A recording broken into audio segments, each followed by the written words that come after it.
This way. Sandra, if you will read that scripture for us, please. I will do that. When he saw Peter and John about to enter, he asked them for money. Peter looked straight at him, as did John. Then Peter said, "Look at us." So the man gave him his attention, expecting to get something from them.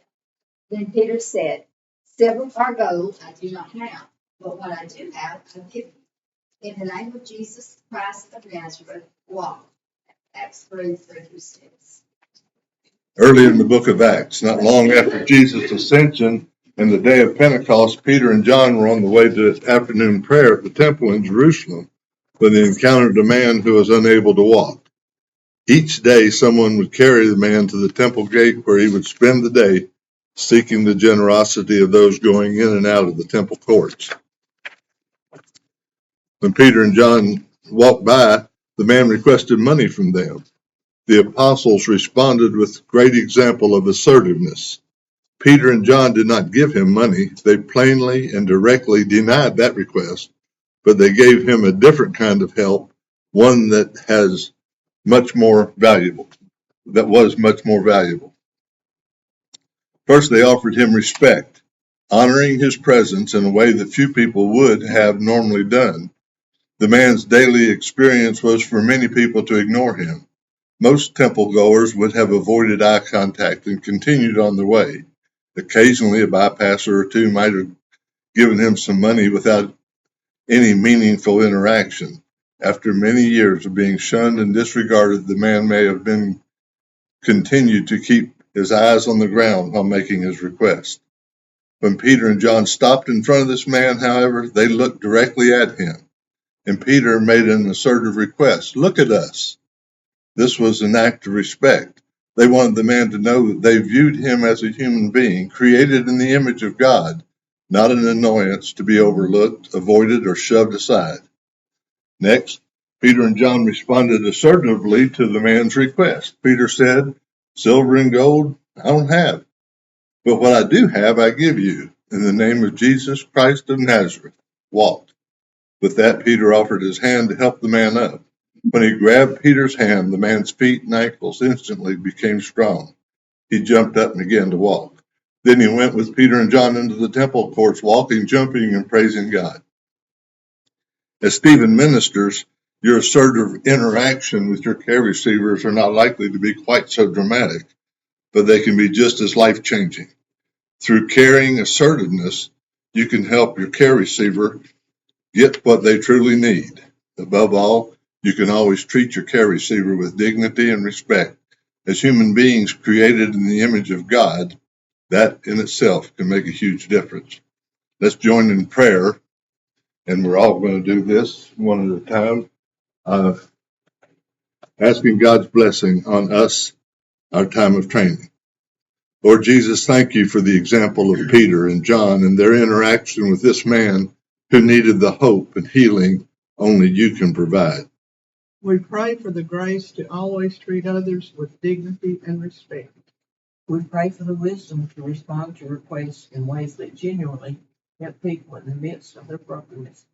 We ask you to transform us more and more into followers of Christ, who speak the truth in love, consistently relating in gentle but firm ways. Amen.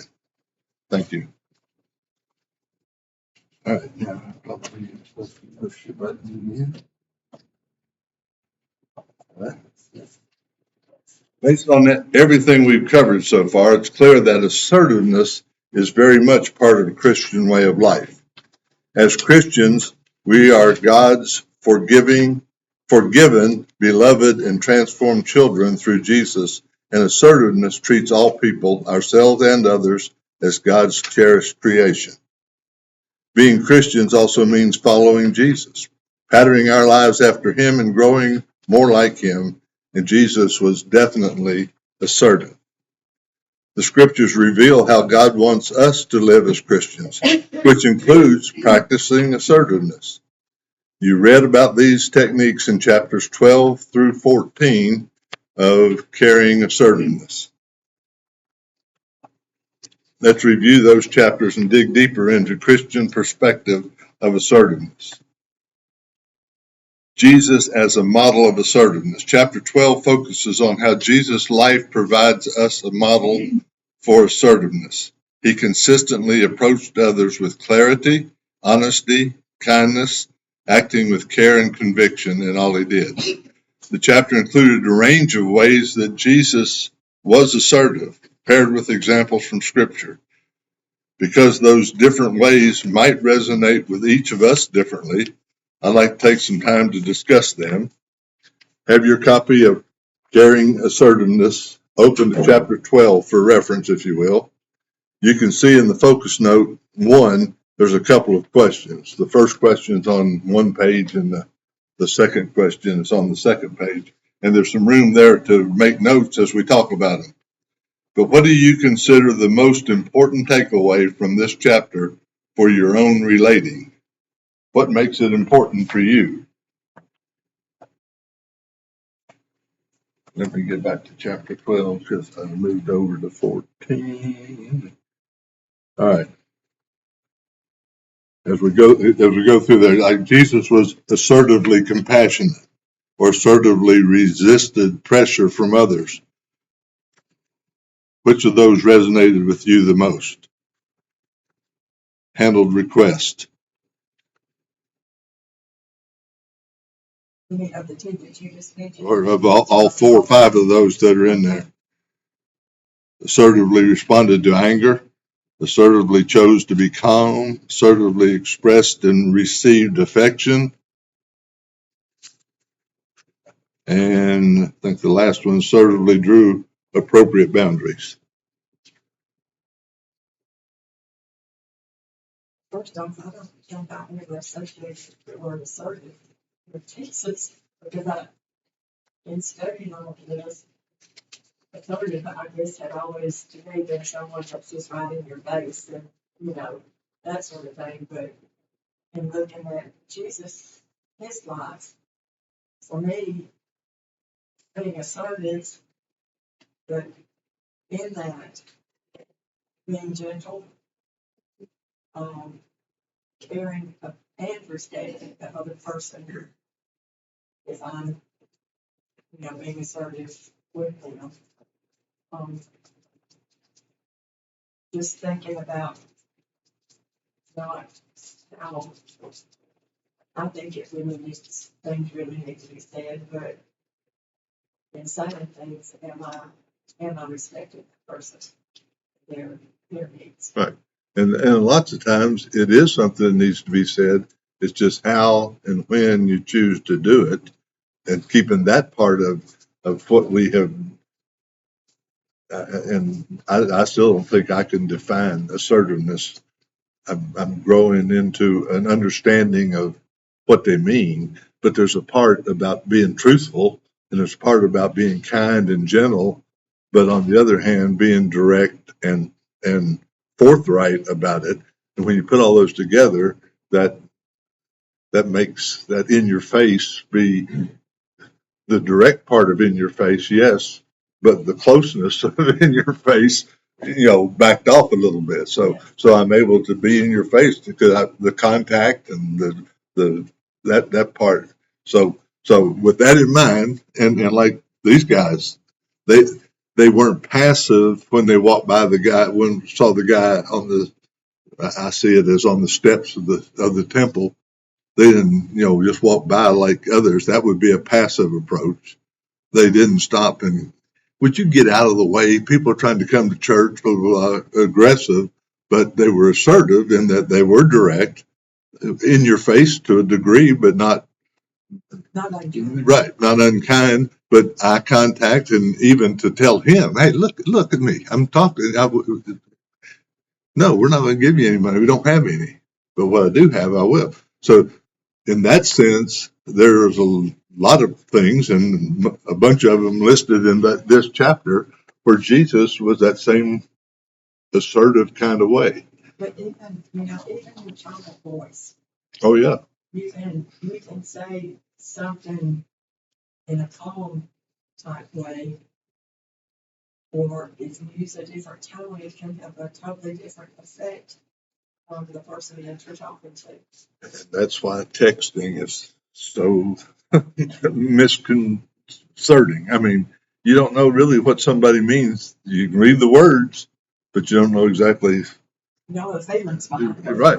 Yeah, unless it's all caps or something, or how and those of us who don't know how you're supposed to be mad in print get it all confused. Well, So, you can't use one of those emojis, you know, with the red face. oh yeah, like I know what that is. I did find out that if somebody sends me something and I type OK, then down below that a thumb comes up, and I can click on that, and so I just give them makes people think I know what I'm doing. But other than that, I don't have any idea how to do any of those things.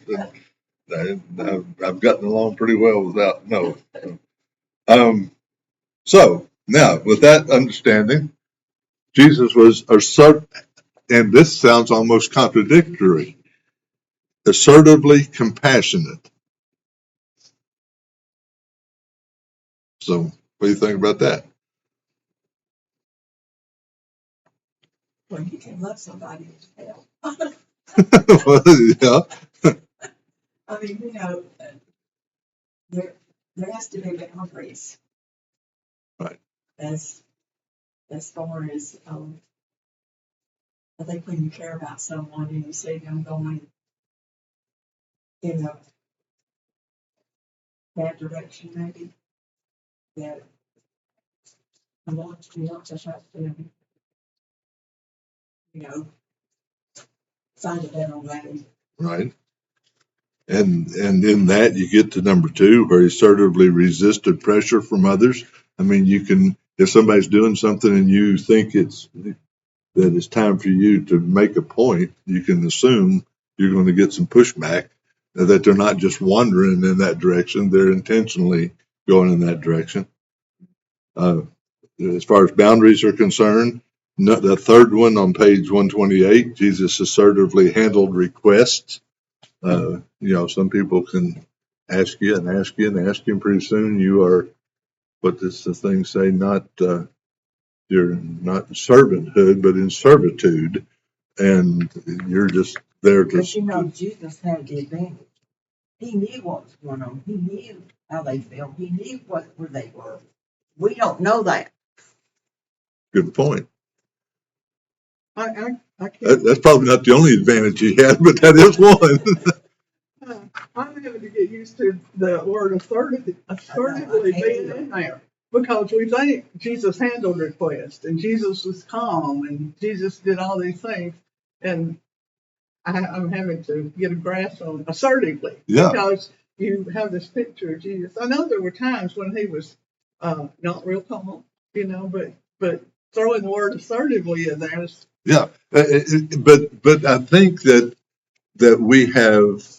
we have thought of assertive. We have assumed Being out there and yelling a definition of assertive that is way further over toward aggressive, right, than what the definition we tried to hew out last week, of what we really mean by that. It's not that aggression. It's not hollering, because that's part of, I mean, the calm demeanor and body language is part of assertive, but don't be mealy mouthed, and Jesus wasn't. I mean, he knew he had that advantage too. He knew who he was, and he knew what his mission was, and he knew exactly what he was straight to it. And yeah, plus knew about that. Right. And that's the one that I marked, was the 7th one, which Jesus assertively drew appropriate boundaries. And in that first paragraph where it said, or the first point, over the course of Jesus' ministry, more and more people gathered to hear him and ask for help. In circumstances like that, surrounded by unending needs, it would be easy to feel pressured to keep working to the point of burnout and giving up. But Jesus knew it was okay, even necessary, to stop, rest. Luke 5:15-16 shows how he often withdrew to a lonely place and prayed, taking time to recharge so he could best continue his mission. ministry of serving others, not selfishly saying, look, I've been doing church work all week, all month, whatever. I'm going on 3 cruises and doing whatever I want to for a while. Not in a selfish way, but just to recharge and rest up so that he could go right back and help serve. And if there's any one of these things in that chapter that apply to the 5 of us, that's it. How many boards are you on? How many places do you serve? And at some point, you got to say, hey, I've got to take some time off. You got to learn how to say, hey, no, I can't do that, or I can't do that right now. Ask me later. Hazel, I'm listening. yours is a full-time, yours is a full-time volunteer job of helping run everything we do here. Well, let's ask Hazel. She can get it done. I'm beginning to say no. And you do. But, and sometimes you have to be, and it's not selfish. It's assertively say, all right, right now I can't do that. You don't need to go have a stroke or something. So you get laid up in order to rest. Learn to say no ahead of time so you can. Self-preservation. Yeah, but not. I mean, for the assertive part, it's not that. You do it so I can come back and serve better the next day. And I think about you every single Sunday and Wednesday. I mean, I think it's pretty good of me to get over here and come to choir practice. And I get here and Connie's already here, and then she leaves that and goes to the other practice while I go home. And Sundays, it's from 8 o'clock till whatever. She does both of them and then teaches Sunday school in between sometimes. So, and I don't even want to talk about you. I mean, Sandra's got enough going on at home that if she said, look, I can't do that. I appreciate the fact that y'all are having those classes, but you're going to have to go without me. But no, here she is. And just leading this ministry on an ongoing basis is, you're paddling upstream all the way, trying to figure out how we're going to get more people involved. Thank you all. How are we going to get more people involved as receivers? And I mean, we've tried umpty thousand things. And so that last one of being able to assertively draw appropriate boundaries, I think we all probably need to earmark that page and read it every once in a while. What page was that? 135 I'm 35. The seventh note in there. at the very top. Yeah. I mean, All right, what a point about Jesus. Assertive relating can most help us grow as Stephen ministers. How can it help you grow your growth in this ministry? What point about Jesus' assertiveness, assertive relating can help us grow? And to me, that last one is it. Once you commit and once you are in a caring relationship, I think that seventh thing of holding the boundaries makes it work best. I mean, you're there, you do what you do, but we do that. And if there's other things that that's not the right word. I don't say pollute that relationship, and I don't mean that like a garbage dump, but that affect the relationship other than what it is. You have to be able to assertively say, no, that's not what we're here for. And there were some examples somewhere in this lesson about how you deal with those kind of things in the relationship itself. But I got way off track there, so let me get back on track and go to B. And there's another. Yeah. From misunderstanding to understanding. Now we're on page 114 in chapter 13. That's 114 of your manual. In chapter 13, you read about the number of misunderstandings people may have about biblical teachings that connect to assertiveness. It's easy for people to get the wrong idea about certain passages, perhaps misinterpreting them taking them out of context, and assume that Christians aren't meant to be assertive. That kind of misunderstanding does us all a disservice. Approaching those passages with a discerning eye, as the book does, can help us better see how assertiveness goes hand in hand with our faith. Turn to chapter 13 in Carrying Assertiveness, and let's talk as a group about those misunderstandings and how they can affect our caring ministry. Focus note 2 includes a couple of questions for us to discuss. We'll go over them one at a time. See, focus note 2 says, how might the areas of misunderstanding described in chapter 13 affect your ministry as a Stephen minister? And the misunderstandings, let's look at that chapter real quick. And if you just flip through and see the big headings, there's self-worth, turning the other cheek, going the second mile, meekness, eye for an eye, tooth for a tooth. Those are the misunderstandings that sometimes we don't read the whole scripture and get it in context. We think that we're supposed to be just totally passive, and somebody does something, we turn the other cheek, and then they slap that one, we turn the other one back, and they slap that one until we're just flip-flopping back and forth. And that's would be terribly damaging to self-worth, and then the turning the other cheek. That's not what we're to be. Now, the question is, how might the areas of those misunderstandings described in the chapter affect your serving as a Stephen minister, your relationship with the care receiver?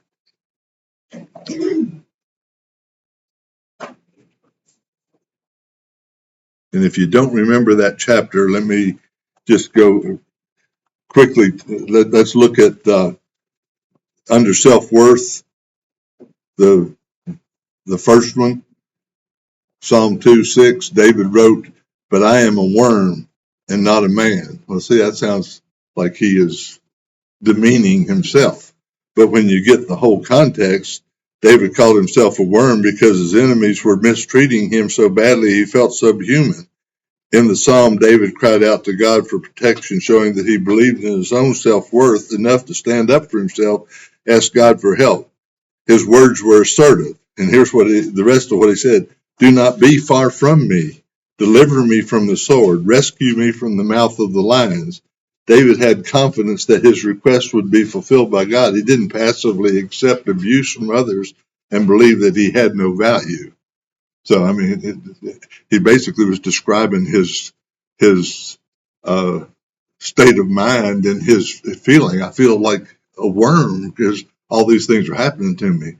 But that was in context of a request to God be near me, God help me, that sort of thing.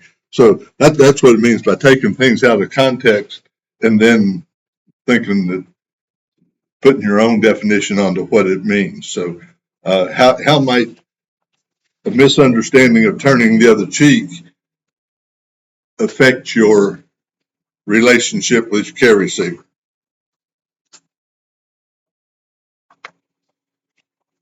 Get all these things to stay open.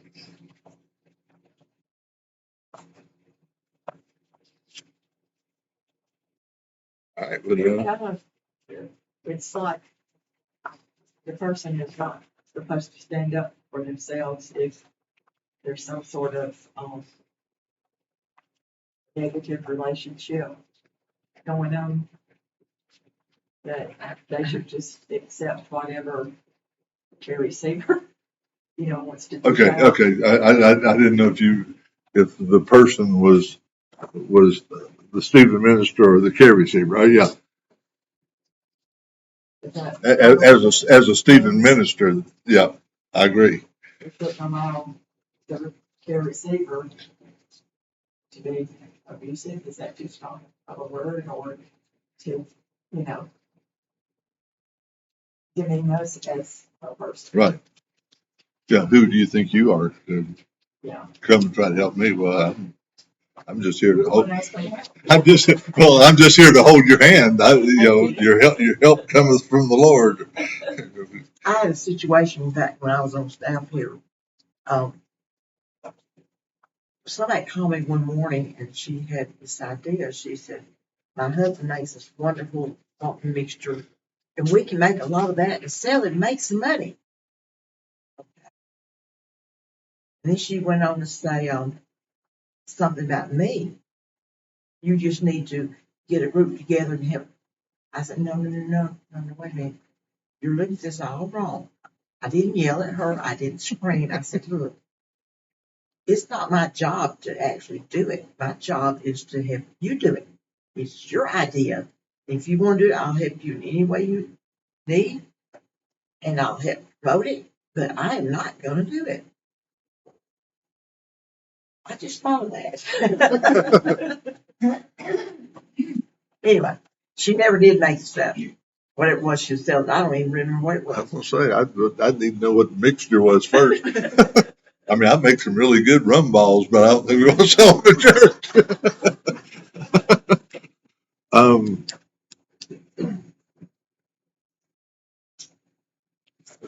And I may have been wrong. all right, now I'm going to practice my assertiveness as best I can. I'm sorry. The one thing that to me, and this doesn't come out of the book or the literature or anything, just this is Bob Burgessness, is to say, but you got it all wrong. I mean that I would think it'd be better to say, well, let's think about this differently, rather than I understand, but there's I have some more recent context for that, not you at all, but with other people that I have dealt with, of telling people they're wrong is, I mean, that's that's a fence going up real quick that's going to be hard to work around. And then you end up just shouting over it and nothing gets accomplished. But yeah, let's think about it a different way. And I said this last week, the more we talk about, the more we practice, and the more we think about assertiveness, the more we get a better sense of what it is. Again, I don't think we can define it, but we begin to understand what it is after our discussion last week. Got to choir practice last Wednesday night, and we were singing a song for the first time that we had never sung before, just going through it. And we got to a part that it was the women singing, and I just kept right on singing. And Harold leaned over and said, "Are we supposed to be singing?" And I thought, "Oh, that was passive." The first thing I thought of. And then I thought, well, he might have really meant, are we supposed to be singing? Because sometimes he doesn't know exactly what all that stuff means. But the first thing I thought, that was passive. He said, you're not supposed to be singing. So it can control you. But again, I think we need to let ourselves have those kind of times because it helps us better understand what is passive and what isn't assertive and what is aggressive. And the extremes are easy to identify. But as we get closer and closer to the middle, which is where assertiveness lives, that's what we need to be. And then they throw in that last part about it's okay to be passive if you are assertively passive. If you choose to be a passive, that's okay. Or if you choose to be aggressive, you're assertively aggressive. Then that just kind of yeah, that just kind of blew all the sides off of my bin that I had this thing corralled in. But anyhow, so what about the next one? We're going to go through them just real quickly, each one of them. Going the second mile. How might a misunderstanding of that? I mean, when you first think of that, what do you think? somebody asks you to do something and you not only do that, but you do something else. Well, they think, boy, this is really good. I make one request and I get two things, and they keep doing it. That might, but if we understand that, I mean, I think the real context of that whole story is that, or for me anyhow, if somebody asks me to do something to mow their grass, I'll mow their grass and weed eat and do all that too. Not to say I'm willing to be used, but that your request was not, I didn't mind at all. I'm willing to do even more than that. And that's what I think it means. So that's just, that's me. Yeah. And you got to know how to say, I can't do right now. I can't do that, but if I can find somebody to help me, we might can do it next week or whatever. So somebody else gonna have to talk about meekness. That's not. I don't know much about that.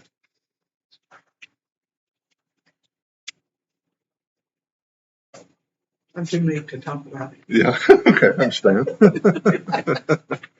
No, I'm not always meek. I understand that too. And what does meekness really mean? I mean, the first thing I ever think of is baby Jesus, meek and mild. Okay. I think about it as being quiet and not telling people what I think. So can you be meek and assertive both? Jesus could do it. I think you can. Yeah. I mean, if you think in terms I of, mean, I never thought of it. I mean, that, but yeah, thinking about it, yeah, I think you can. I mean, meek probably, I mean, to me means unselfish. Right.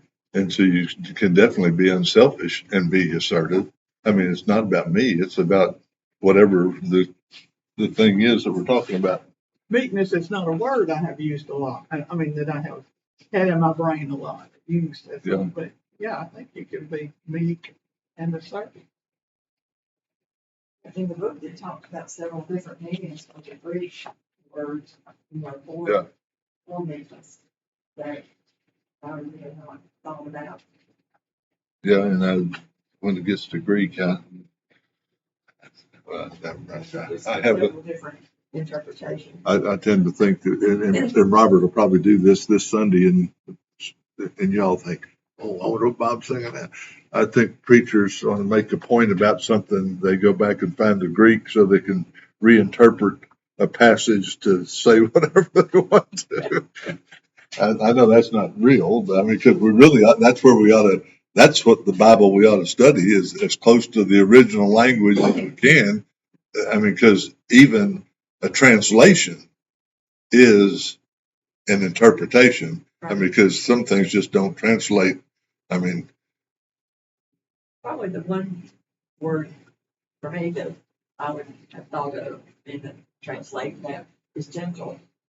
To me, when I think of meekness, I think of yeah, and that in fact is part of the definition that we have for assertiveness is to Yeah. be gentle as you're forthright.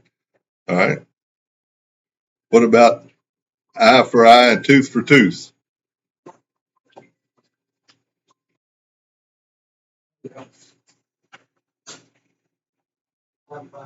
I think now we go, I mean, meekness is kind of on the, I mean, we're working it into assertiveness from the passive side. And when we talk about eye for eye and tooth for tooth, we have to work it back into assertiveness from the aggressive side. But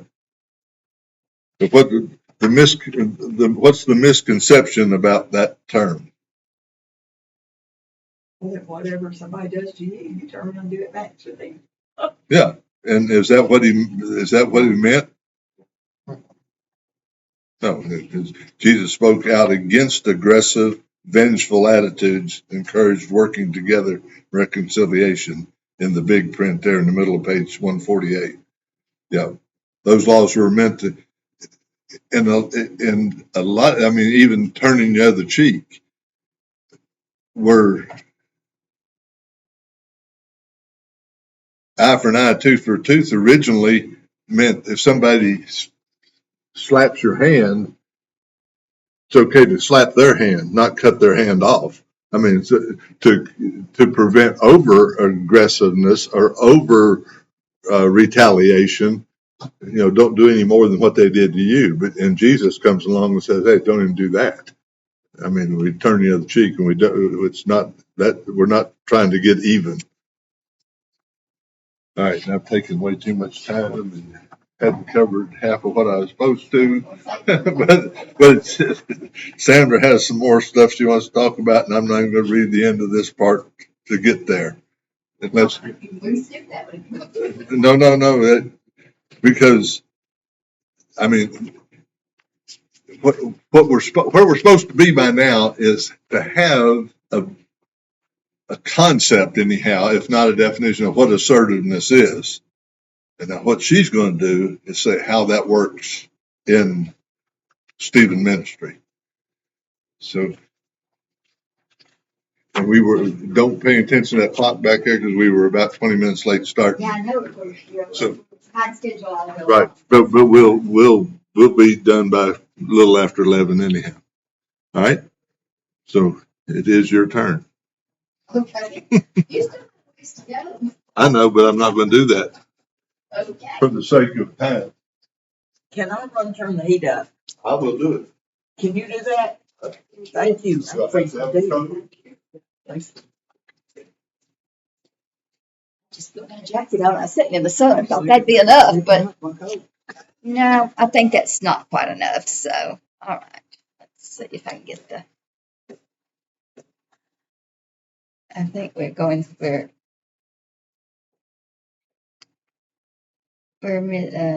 Excuse me. all right. Maybe that's where we're supposed to be right there. Okay.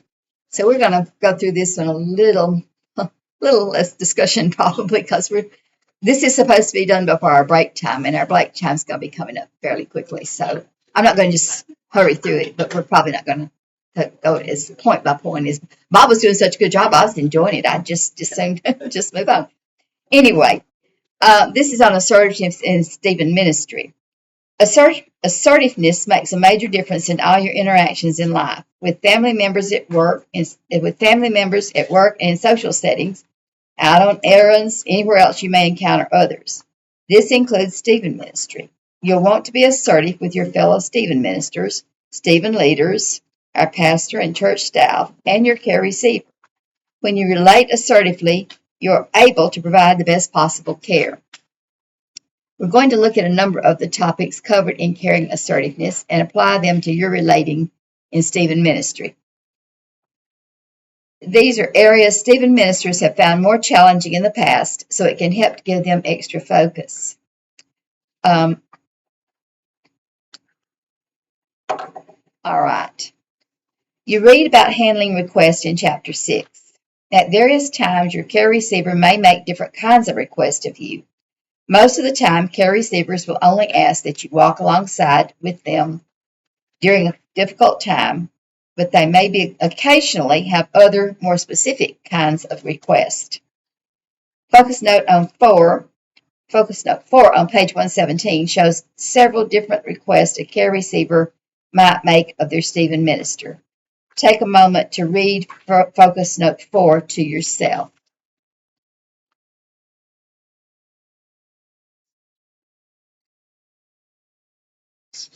Y'all find that? Yeah. On 117 in your book. Gotcha. Okay. Just kind of scan through those before we discuss them. They may make a little more sense if you just kind of, and you've probably read them in with your lesson anyway.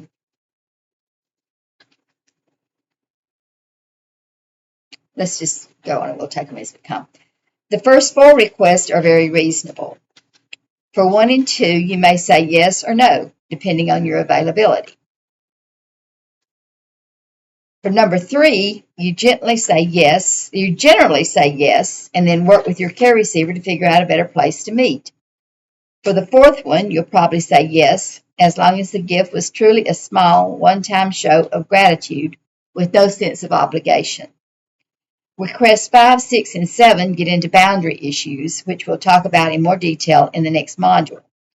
These are requests that exceed the boundaries of what is appropriate for Stephen ministry. You'd probably say no to number 5, to going more often, because that kind of is hard on everybody's schedule, except in special circumstances, such as when the care receiver is in the hospital. You're able to visit more frequently, and the increased frequency is only for a short period. Requests 6 and 7 would both be a clear no, although you can help identify alternatives. For 6, you could help your care receiver explore other child care options. And for 7, you could suggest the possibility of the spouse getting a Stephen minister too. And they may ask you, can you go buy some groceries for me? Or, okay. But you got to keep your boundaries. If you ever start doing those chores or taking on more things that really aren't in your realm of helping, it can just grow. And most people won't do that, won't take it. But you do find a few people that are so dependent, I guess, that, they take advantage of the situation of getting all the help I can get. For any request, you'll want to respond assertively.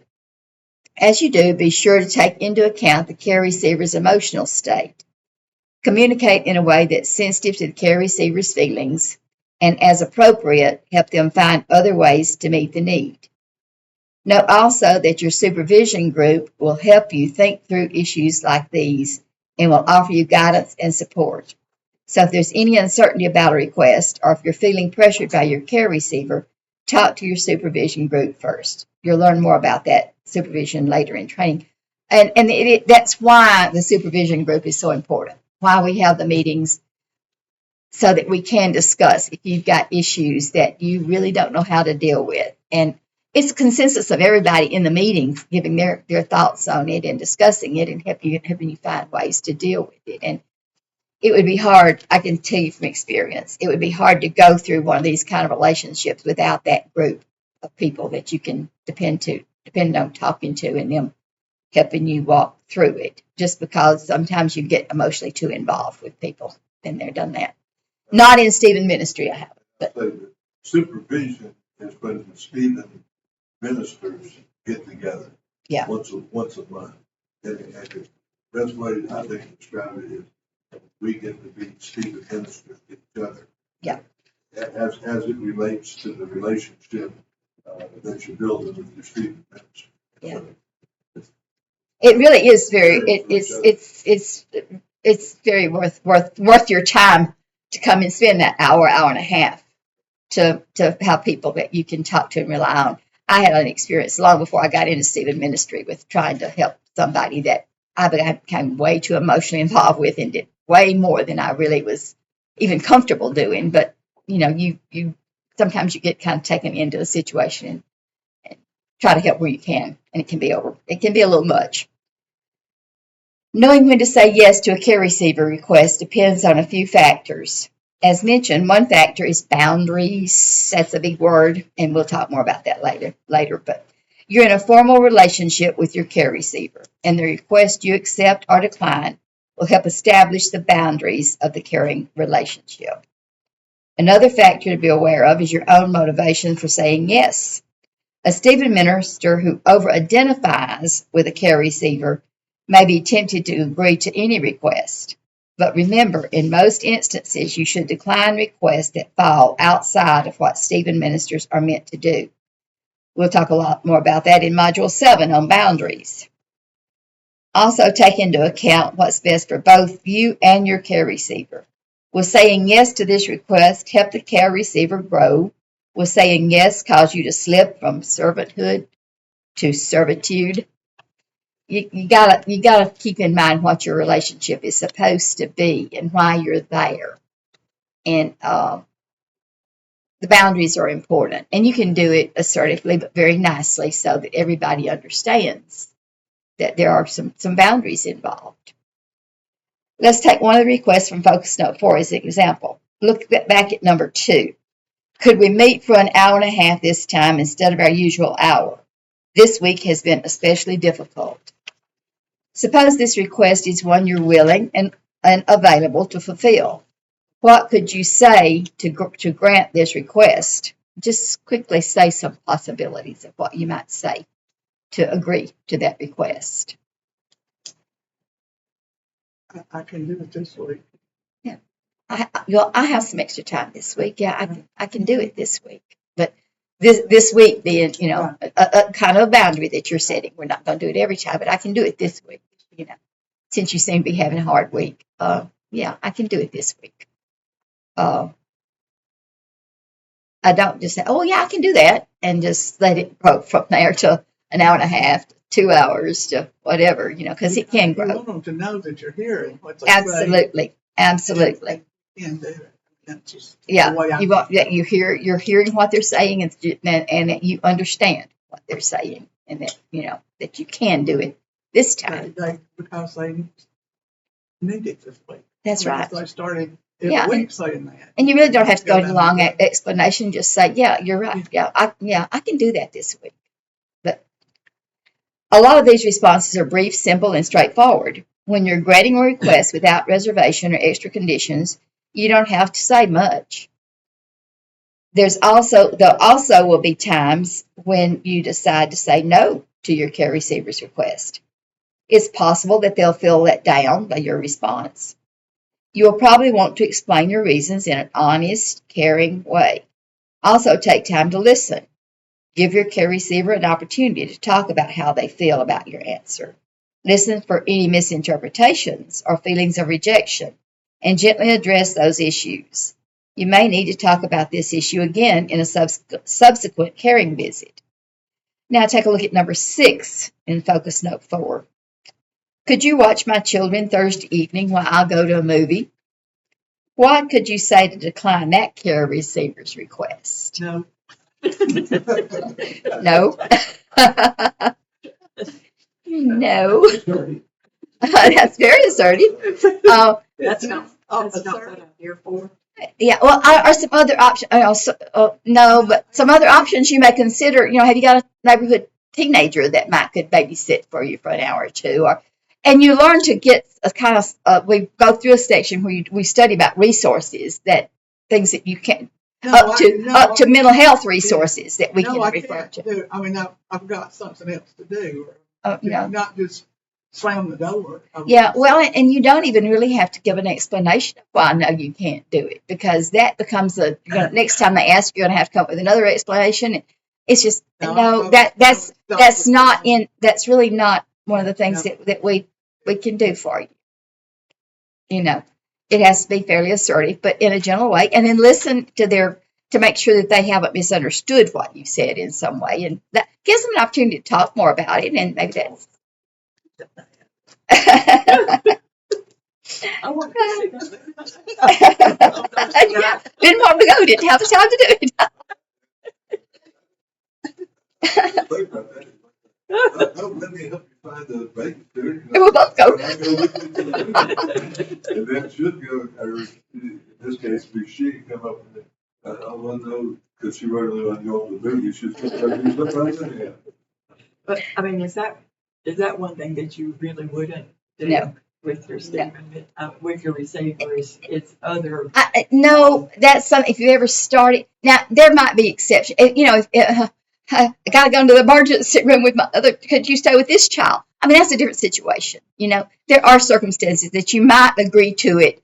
That's obviously just this for this one time, but not for social outing. Not a social outing or no. But now there probably are conditions that you would feel that, yeah, you could do that within the realm of being the caring person that you are, and if it's where you can, but not just go to the movies or go out to dinner with someone or, those kinds of things, because that's a social outing, and you're not there to be their babysitter. But if your care receiver, if you have this care receiver because they have lost their spouse and it has been a year and they're still dealing with things, and after 6 weeks of talking, she's finally willing to date. She wants to keep kids so I could go eat dinner with Billy or John or Mr. Smith or whoever, that might be different. Yeah. I mean, that may even be an extension of your caring. You don't want to lie. Yeah. No, no, no, you don't just make up an excuse that's And obviously. I think in this case, the best thing is, no, but let me help you find a babysitter. Yeah, yeah. Let me give you some names of kids in our church that I know have done. Mm-hmm. Like I said, resources. You try to, you have some resources in mind that you could use for things like that. But it's once you start something like that, it's hard to go backwards. Depending on the circumstances, part of saying no might also involve helping your care receiver connect with professional agencies, organizations, or a ministry that can provide the help or services that the care receiver needs. You'll learn more about referring care receivers to such resources in Module 11. Sometimes the best response to requests from a care receiver will be to negotiate a different solution that works best for you and your care receiver. For example, if your care receiver wanted to meet at your house instead of theirs, you might choose to negotiate a neutral place to meet, such as the church or someplace else, where you would both feel comfortable and have some privacy. There you would discuss, what are possibilities for us, because you may not feel comfortable. I wouldn't feel comfortable having somebody come to my house. Because, well, first off, there'd have to be disruptions at my house, even though it's just me and Gerald. But on the other hand, it really doesn't need to be taken into your private life, which is what your home is. So you wouldn't like to take somebody out to eat? Well, yeah, you can go out to eat and make it a lunch get. I mean, I know one particular person that nearly all their meetings were over lunch, and They've said it. Oh, Brian and Steve. I mean, Steve Rogers was with Brian Bradley. That's what they always met for lunch. That was what worked for them. I mean, and I guess there's the only thing with that. It's not a very private setting, and I would think that people would hesitate to share very much personal information sitting in a restaurant because of everybody around them being able to hear what goes on. I would think it, but we've got several the chapel upstairs. I mean, you could meet in a church and come and sit in a beautiful, serene chapel here and talk with them. And there's lots of alternatives. If it's a beautiful spring day, you meet out in the park somewhere. And I guess I was picturing it as somebody being at home, not getting out much, or Yeah. have it doing at their house. Maybe if you could. Yeah. Just wondering. Well, and yeah, if there's somewhere that they feel comfortable, that they would feel, it would be fine to meet in a more at the coffee shop or whatever. If it's private enough to have some privacy, not shoulder to shoulder people all the time, Focus note number 1, can we get together on Tuesday instead of Wednesday next week? Maybe you're busy on Tuesday, but available on Thursday or Friday. What might you say to negotiate that? I can't make it that day, but could you make it on Friday instead? And I mean, it's fine to change dates if it works for you. That's fine. It don't have to be set in stone or set in stone in the time you originally planned on. And I mean, just make it work for both of you, though. Make it an agreeable solution. And in the negotiating, if the reason is no, because I don't want to, but like Doyle said, you need to be truthful. Yeah. I mean, for me, if somebody wanted to do it on Tuesday, I should be able to say, no, Tuesday is the one day that I don't have anything. But Yeah. that's my day. I'm not tying up my Tuesday. I set that aside. I'm sorry. I'll be glad to be different time of the day Yeah. or another day. That's the biggest thing. Be honest with people, because if you're not, they'll know it, and they'll know it's an excuse, and that hurts the relationship. If they ever feel like they can't trust what you're saying, that's going to hurt the relationship. So always be honest. If you just really don't want to do it for a particular reason, then be honest. That just doesn't work for me. How about offer an alternative? But just Yeah, saying, that's just not something that we do as state ministers. Yeah. Explain to them, we don't want to set a pattern. yeah, and it's okay to say that that's not what Stephen Ministry is about. That that's just not something we do. Although we've done a lot of things we don't normally do. So anyway, we'll go on from there. Another challenging area of assertiveness is feedback, which you read about in chapter 7. Even though feedback is beneficial for people's growth and well-being, people often view it negatively. We might avoid offering it to others because we're worried about how they may react. Or when someone offers feedback to us, we may feel hurt or embarrassed and struggle to accept it. Giving and receiving feedback assertively alleviates those issues as we can grow, so we can grow and improve the way we serve others. In Stephen ministry, feedback mainly occurs in small group peer supervision. Back to the supervision meetings, which we'll cover in detail in Module 6 of training. Supervision is an opportunity for Stephen ministers to talk confidently about their care relationship and receive the feedback they need to provide the best possible care. Now, you don't give details in supervision about the person's name or anything very personal that they have discussed with you, but you can talk about how your meetings have gone, how the discussions have gone, and how you're feeling about it. I just don't feel like I'm getting through, or I don't feel like they're over. Things like that, and the group can discuss it with you and give you some feedback on ways that might help you to break through some barriers and things like that.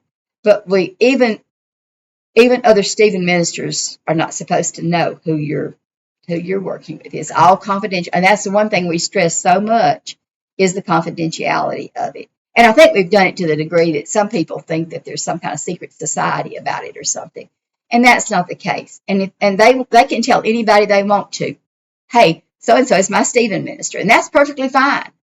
But you're not supposed to tell anybody that. I mean, you're not supposed to share that kind of information because it's, from your point of view, it's very confidential information. But your supervision group is a good place to discuss any problems that you're having or anything that you're feeling uncomfortable with, or even say, is this is what's happening? Does that sound appropriate? Anyway, when we cover supervision, keep in mind the importance of assertive feedback. As you recognize beneficial changes in your fellow Stephen ministers, let them know about a clear, caring manner. And when they offer you feedback, receive it with humility and appreciation. All right, let's see. We're going to, I think I may have skipped that one. Let's go on to this one. Help in another area that often requires assertiveness for both those giving help and those receiving it. Help. Do we say help often enough? That was the subject of chapter 8. People experiencing difficult times in life are often reluctant to ask for or accept help. We find that a lot. Talk to them. Nope, I don't really need anybody. And you know what they're going through. They really do. But it's often hard for people to accept it. Care receivers have already taken a courageous step by agreeing to receive help from a Stephen minister. Depending on their situation, they may also need assistance in other ways, such as household chores, transportation, or child care. Your role is not to provide these other types of care, but at times you may help your care receiver connect with assistance in these other areas, which we'll cover later on in our training. Care receivers aren't the only ones who may need help. Inevitably, there will be times when every one of us would benefit from the help and support from others on the team, whether that's a Stephen minister, a Stephen leader, or a pastor. During these times, speak up and ask for help, and be open to receiving it when it's offered. Let's talk about that for a moment. What kind of help might you need at times as Stephen minister? Can you think of something that might come up that you might need help with?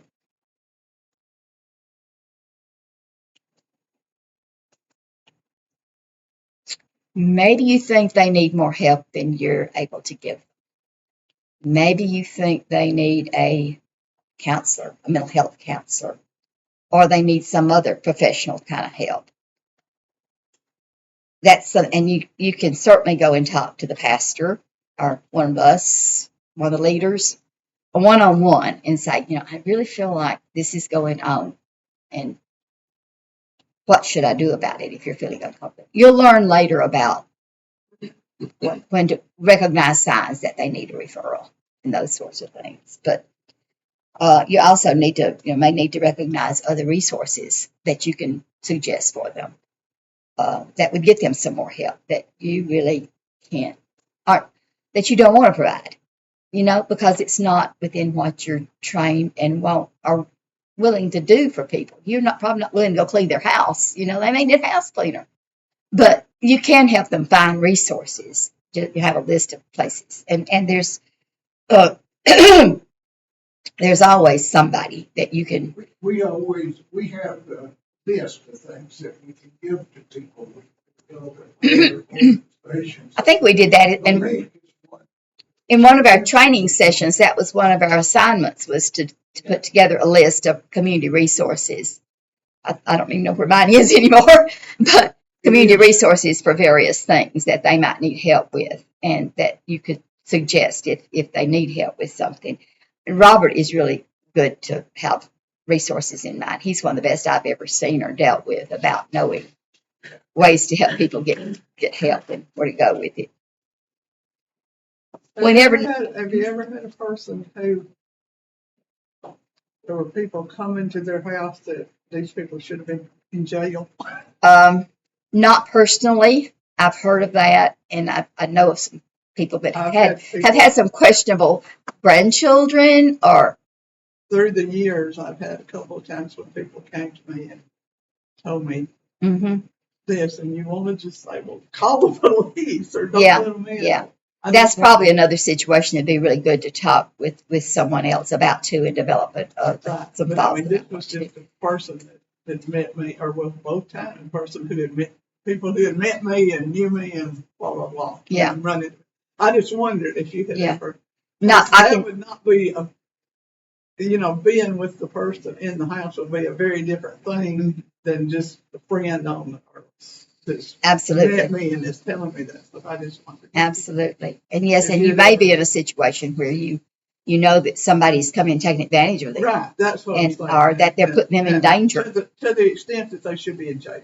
I mean, Well, yes, I didn't know if definitely.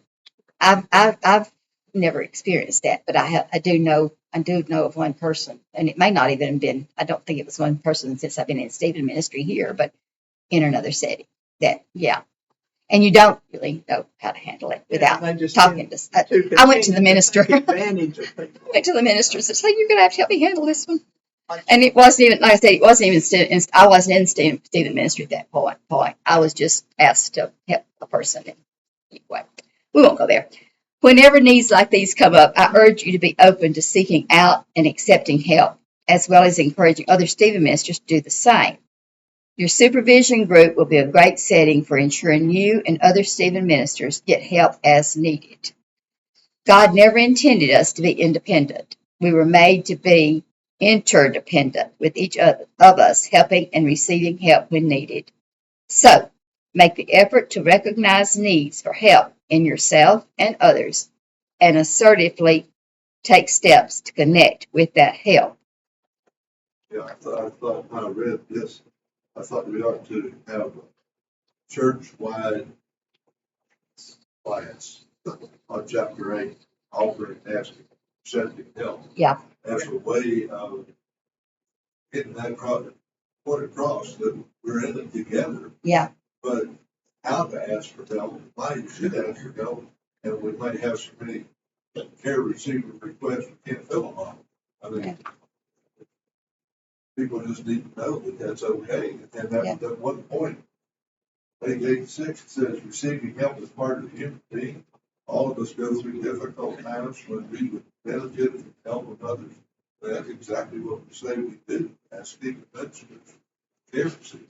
Yeah. We can somehow convey this message to those who are not Stephen ministers, Stephen minister trained. Ask for help. And I don't think, still, all we've tried to do, I still don't think that the majority of the people in our church understand what Stephen ministers really do. I honestly do not think they understand this whole thing of Stephen ministers. I don't think that so many of them have a concept of what it means to to serve as a Stephen minister or to ask for a Stephen minister. Now, Robert's pretty good to ask people if they come and talk to him. It sounds to me like you need to see Robert's been through all this training, and he knows what what a Stephen minister can do. And he's asked people specifically, would you be open to accepting a Stephen minister? Because I really think it would help. Most of them decline, but at least he will talk to him about it. Yeah, it has. And he's a big proponent of it. And people who are in Stephen ministry tend to recognize the ones that can use it more. And we've had at least one major referral from a Stephen minister in another state for somebody that was here that went through the headquarters thing of finding a church that had a Stephen ministry program. And we were the only one in North Alabama, only church in North Alabama with a Stephen ministry program. Just happened that the lady lived right in Coleman, right outside Coleman, and they got in touch with the church, and they got in touch with their Stephen ministry group, and we worked with that lady for a couple of years. But I had my sister-in-law, her brother, wife, they live in Delaware. Some relative of hers who lives in Ohio, she heard me talk about Stephen ministry. She had heard that person's situation. She called me to say she could use the Stephen minister. How do we do that? I've got a person bed. I called St. Louis to find out if there was a church that had Stephen ministry. There were two churches within a block of our house. Yeah. So So that's that referral. So it's all in it together. yeah. I had somebody ask me about somebody over in the Gadsden area, I think it was, but there was no Stephen ministry program in that area over there at all. So wasn't able to really do a whole lot to help them. Alabama is active. Yeah, last time I looked, we were. Michigan.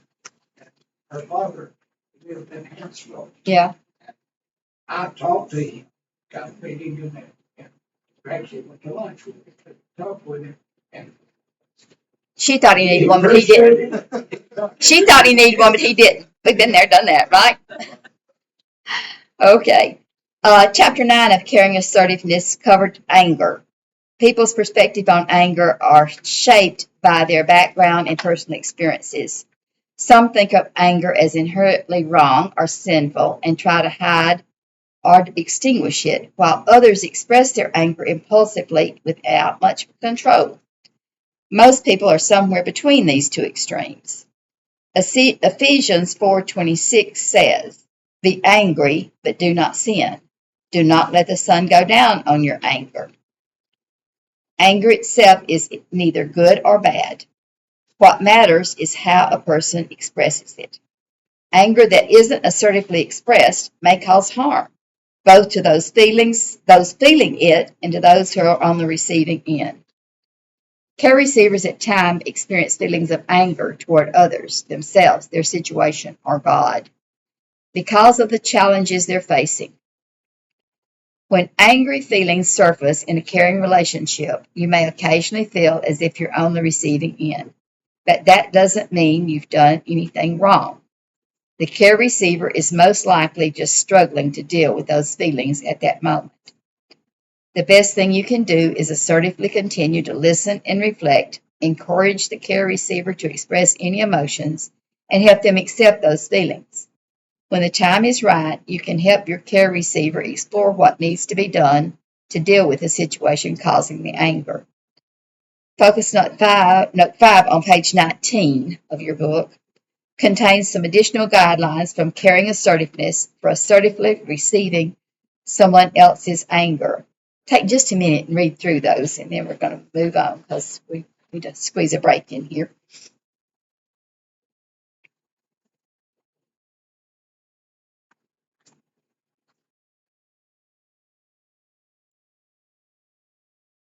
Let's consider how this might look in a Stephen ministry caring relationship.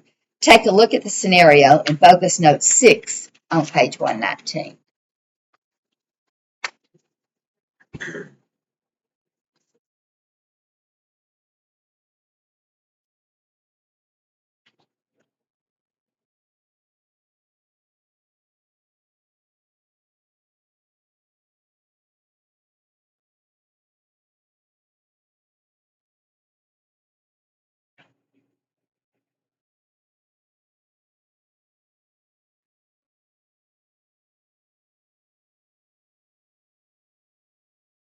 What are some of the ways you could respond to this caregiver's anger? What specifically could you say and do to help? If you was dealing with this care receiver that was so mad, obviously not really mad at you, but so mad, and I can't believe they do this. This is unfair. I can't stand it. What are some ways that you might respond to that?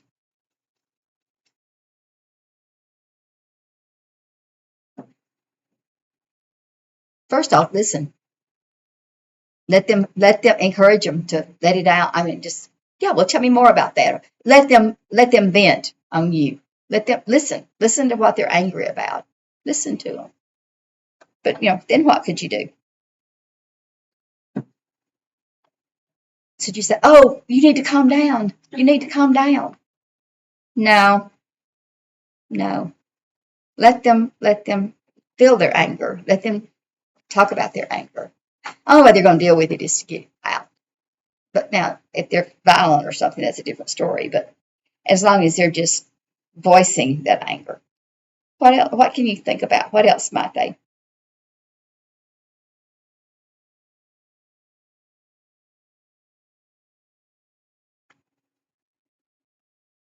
Should you tell them they're wrong to feel that way? Oh, I think I think you're just overreacting to this. This is not. You shouldn't be feeling that. Well, they will prone to say, I'm sorry that happened. Yeah. But it happened.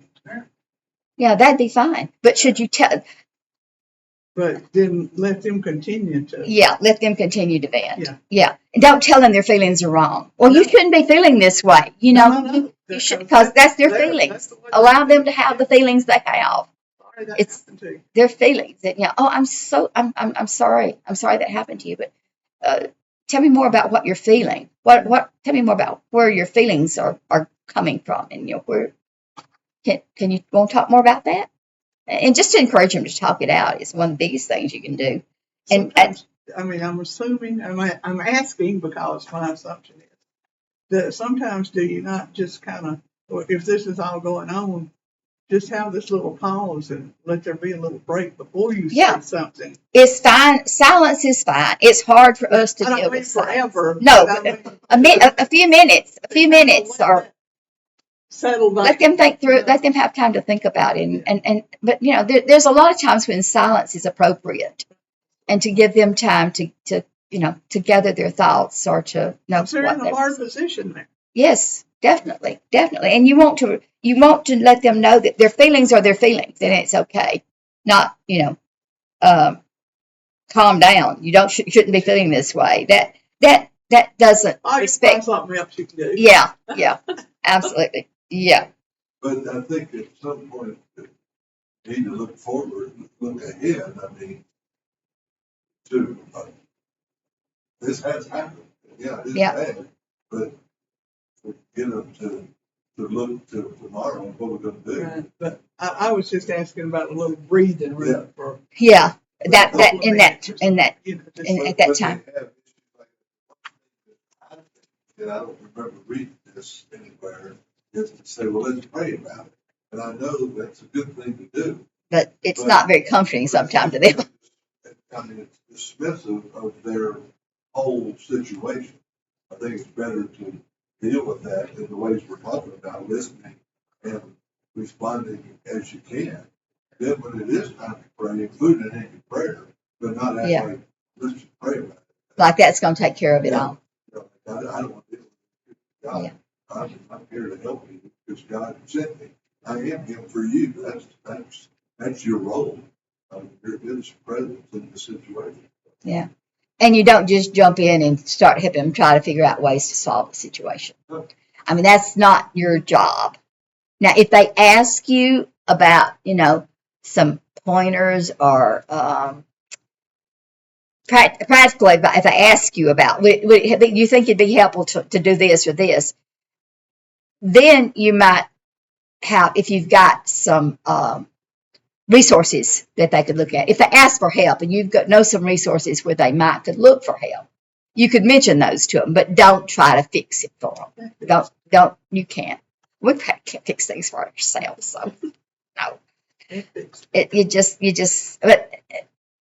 and anger is seldom directed to you. I mean, they're not angry with you. I mean, you can tell that it's. What if they ask something like, well, what do you think I need to do? Or where do I go from here? Yeah. What do you think is what do you think is your best? So what do you think is your best direction to take? We really try not to give them advice about how to fix something. Well, you might go over here, or you might go over there, or you might think about changing fields. No, you really need them to encourage them to think through it. What are your thoughts about good resources for you? What are your thoughts about places you might look, or what are your thoughts about other, about any changes you think you're wanting to make? Just try to encourage them to talk out their feelings and their plans. Let them make the plans. Just get them to talk through it. And like I said, if you've got resources that you can suggest, if they ask for help, then you might mention those to them. But unless they ask you for help, let them just talk about it. And eventually you may get down to it. So things that comes up week after week after week, you may have to find a way to encourage them to move on to another topic. Yeah, I know that has really been taking up every waking minute of your thoughts, but how are you feeling otherwise? What's going on with this original? How are you dealing with how are things going for you in other areas? To get them to think about something besides just that. If it's just going on and on and on and on through 2 or 3 visits, and that's all you're hearing, you got to get them back on track to something else. Let them get to a point of moving forward instead of stuck where they are in that one situation.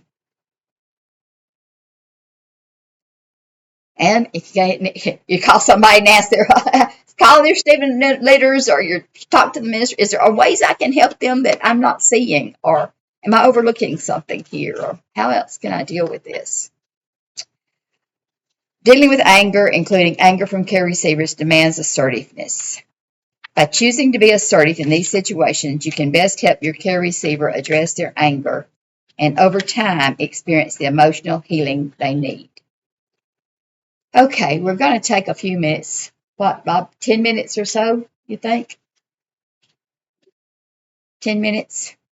Because we're into the next session time. Before you leave the anger thing, though, a lot of times when we're having a conversation or an argument, and the things we think to say, we say them like we intend them to be the last word. But you're ready to walk away. I'm done. Yeah. And reading this, I thought, since hearing the other person's response helps you gain a more accurate picture of the situation, possibly clear up misunderstandings, it fosters the kind of two-way communication necessary for true assertiveness. And when you think of anger and trying to have the last word, you're not encouraging a two-way conversation. So assertiveness says you don't do that. So that's not the way you respond. However you respond, you want it to create conversation, not.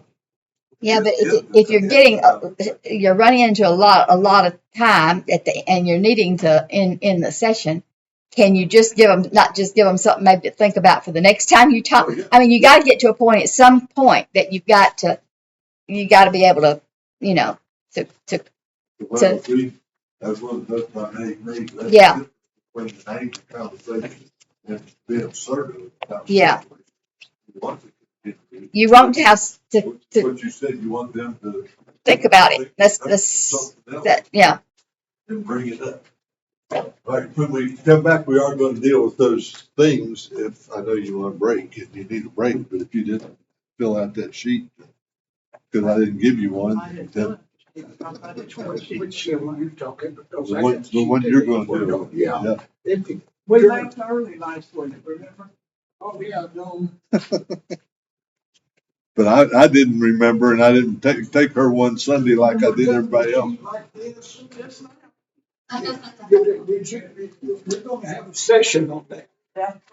To do that, so But you can participate even if you haven't completed it. You just have to wing it. Yeah, well, yeah, actually, it is something you could wing. Well, maybe. Um, I'm 60, I'm 62 and I raised up 65. And it It's really, really, really warm in here. feels like Move back it feels over like the it is to me, but maybe not. I think I know the sun. Uh-huh. Oh, good. So glad.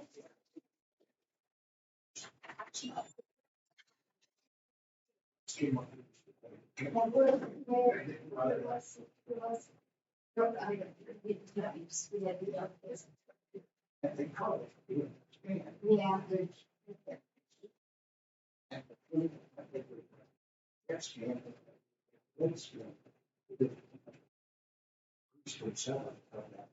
Wow. You know, good, you know, when I did that, so years ago, and they did CAT scan. You know, everything they did CAT scans of. And they found some nodules one in each of my lungs, at the base of both of my lungs. They're very small. And the radiologist told me, he said, we found these a lot in doing CAT scans, and most of the time they're nothing. You just need to follow up. So for 3 years, they've been following me once a year with a chest X-ray. No, CAT scan, CT of my lungs for 3 years, and they said they'll continue it for 5 because it's common to find things like that go away on the own. So The nurse practitioner, the doctor I go to, I got confidence in her. I know I do that a lot of times myself. But she said, I would say. Yeah. Yeah. You know, Dr. Smith, we see it in consult, even though the drawers had lit up on his head stuff. He kept saying he wanted to do another, CT scan. He needed a special kind of anyway, to know how to do the bronchoscopy, how you have to go to those. But he said, we want to see if they're shrinking any way. And I thought, that ain't working out. I didn't say that, but no, they had actually grown. So he was not as fortunate that his were just going to go away. I am so glad to hear that because it's scary to hear that. No. Yes, we were. Yes, we were. I remember sitting with Carolyn when they did that first carotid artery, and then her went back to me, it's not good news because they couldn't get to it. So I remember that well.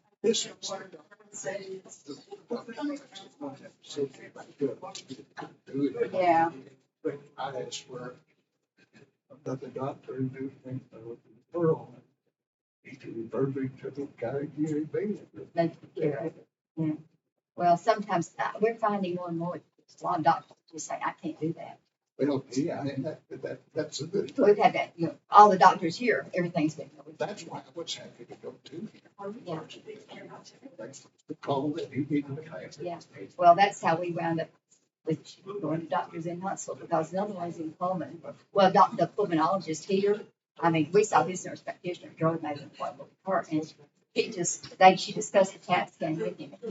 Before he just looked at it and said, I can't do that. I can't get to him. There's no way I can do it. He's gonna have to see somebody else.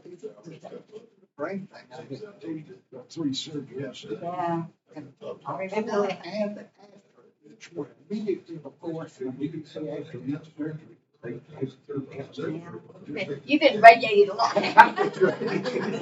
get to worry about that. Joel said, no, that's radiation.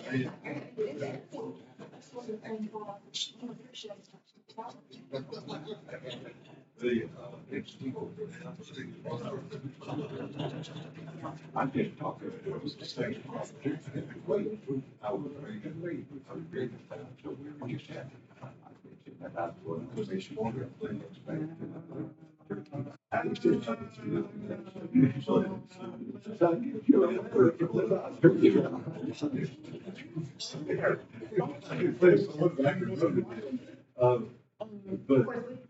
But instead of bringing it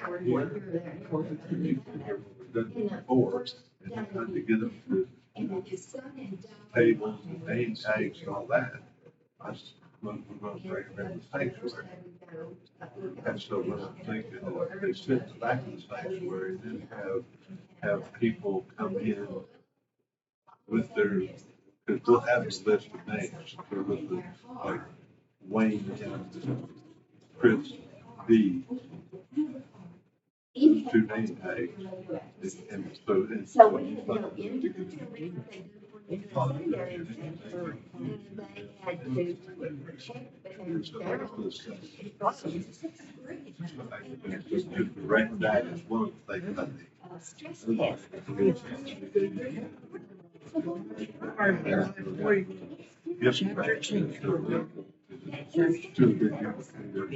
They're all the same. What I was wrong on that was I had to experiment how to do things when they done for you. What I did is first thing I got my wife. No, that's okay.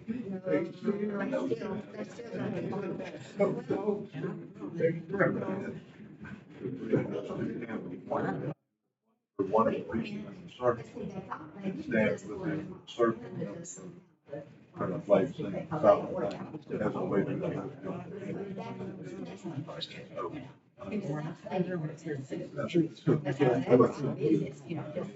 We had to go in and they finally, after about an hour of them checking him and moving to another restaurant, radioactive, they took a vehicle and ran it without him saying.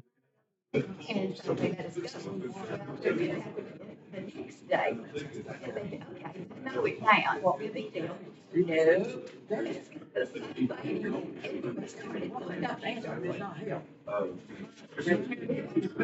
now they didn't come out with guns drawn and surround us this time. They just, okay, inside. Scattering him. But I went to the whole thing. So they did that before.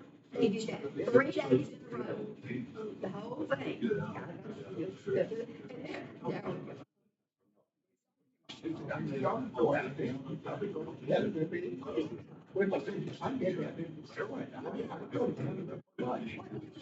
For this 15 minutes into Canada, we were over there.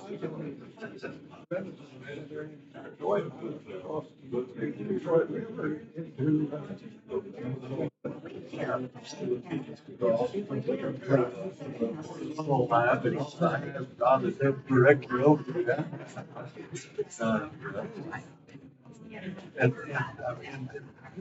And people, and they're right, and I know it. You know, preparing for alternatives. If this happens, if that happens, I want to be, I mean, that's good. I mean, if everything goes to plan, that's decent. But be prepared for the time that things may vary one way or another. That's one of the. No, I can't. But I plan to do that. Sure, I'd rather spend an hour to be prepared for something that never happened. That's good. Oh, did it?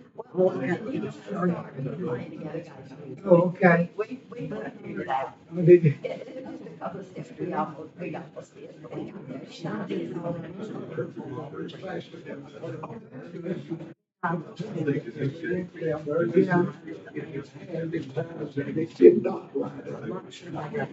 Praise God for that. Praise God for that. Yeah. I'll get it all up and running. I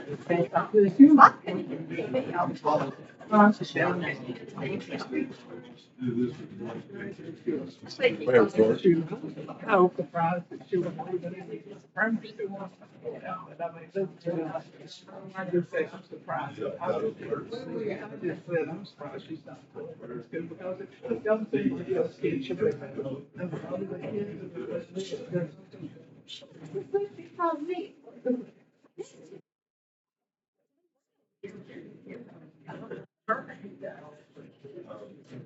It's all to do the, after.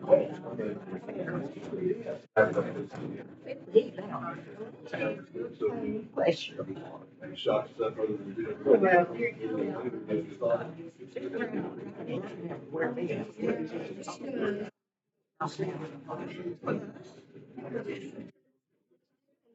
So we have to go, so we put her down and run down. We did my only that we do in a week, so they're killing me if we pretty good time. I'm taking along.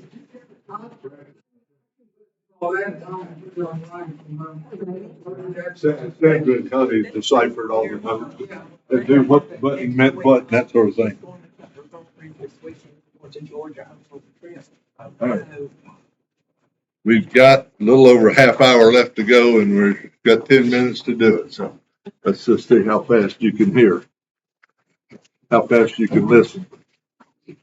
The radar O'Reilly or whatever his name was on MASH wrote a letter home one time, and in the letter he said he was writing slow because he knew his dad couldn't read very fast. So I don't think you can listen any faster than I can talk, but we'll work.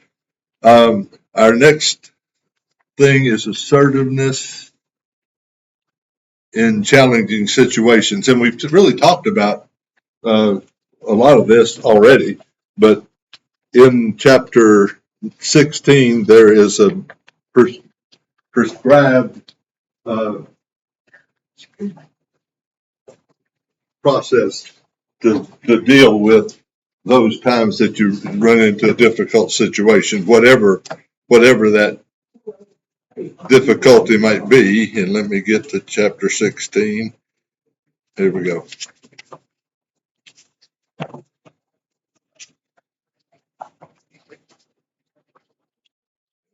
See, the first half of this book, first 3/4 of this book stays open. I read it on the boat, and that's the way I'd read it. I just turn them back. But What page are you on? I'm on page 172 in the book, and The little book.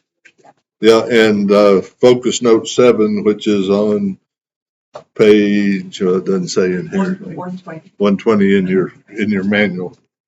And next week we'll get back to the regular blue book manual instead of that little bitty one. In the course of your life and ministry, you may encounter situations that call for assertiveness, but also feel more challenging than usual. Chapter 16 of Carrying Assertiveness provides a method for assertively handling this kind of challenging situation using the acronym DESC. Focus Note 7 contains the 4 parts of DESC approach. Take a moment to look through that. And Focus Note 7, number 1, the D stands for describe the situation. Describe your experience and observation accurately without judging or accusing. So when the situation arises, at least think through the process and know, all right, describe it for yourself. This is what I'm dealing with. 2, express your feelings about the situation. Speak personally about what feelings you have connected with the situation. Own your feelings and avoid blaming the other person for the way you feel. And it's good to think of this not just in Stephen minister care receiver kind of relationship, but just in normal dealing with challenging situations. Number 3, specify what you want. Ask specifically for what you want and the outcome that you want. Keep any request manageable, reasonable, making at most 1 or 2 at a time. And then the 4th thing is describe the consequences. That's the C. Whenever possible, describe positive consequences associated with the situation. Show how cooperating will be in the other person's best interest and yours. If you must specify negative consequences, make sure they're appropriate as well as consequences you're willing to carry out. So it's not a case of, if you do that again, I'm going to kill you. You ain't going to. So you're not going to carry that out. So don't, but if this continues, we won't be able to continue this relationship or those kinds of things. But if you say that, you got to mean it. All right.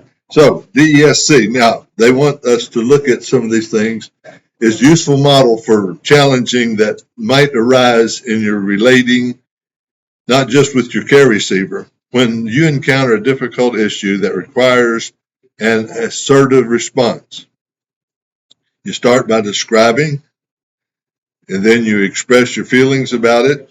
After that, you specify what you want to see happen, and then finally, you state the consequences. And we normally don't think of positive consequences. We think of in terms of, if you do that again, I'm going to kill you kind of thing. The negative things that are going to happen if this continues. But their suggestion is a good one, that instead of that, we try at most times to say, and if we do these things, then that's going to help in this way or that way or whatever. That's an assertive approach to difficult situations, communicating in a direct and kind way that most likely to bring a positive resolution. As a whole group, we're going to talk through applying this DESC approach to a hypothetical assertiveness challenge you might encounter as a Stephen minister. Focus note 8, starting on page 120, describes the challenge in a Stephen minister care receiver relationship. Take a few minutes to read that. Let's read it out loud so that we all know what we're talking about. The scenario is this. Over the past few weeks, Steve has noticed that his care receiver, Luke, has frequently gotten distracted by texts and emails during nearly every caring visit. Every so often, Luke's phone would go off, interrupt the sharing, at which point Luke would cut himself off and shift his attention to his phone. After he finished dealing with the message, a few minutes later, he would more than often than not shift to a completely different topic, making it all the more challenging to actually address his needs for care. What could Steve say for each of the 4 parts of the DESC approach? So now Steve's going to talk to Luke about this. What would you say to describe the situation? He needs to get his phone on. No, that doesn't describe the situation. I don't text messages and emails to interrupt their time together. Okay. I mean, that's just straightforward. That is what's happening. And I'm with you.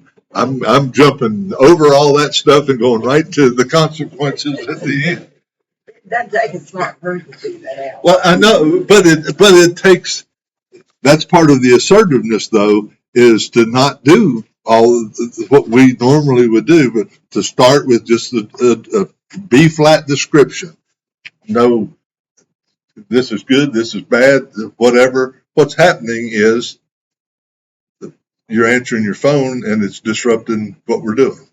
All right. Express your feelings about the situation. And I don't like it. No. I can hear it, but you and you on Well, okay. Now, what did you say, Francis? Oh, I just said, well, I came here to help you, and here you are on the phone all the time. All right, and that's getting closer than our other part, but I would feel like my time is not being used as it should be. My time with them. Oh, you're speaking nicer than I did. okay. I'm trying to get y'all to where they're talking about too, Am I wasting my time with you? but so how does his going to his phone make you feel? Let's get right just to that point. I mean, here he's not he's not interrupting you. He's talking and you're getting somewhere, and then his phone goes off. He reads it, and when he comes back, he's talking about something entirely different. So now, how does that make you feel?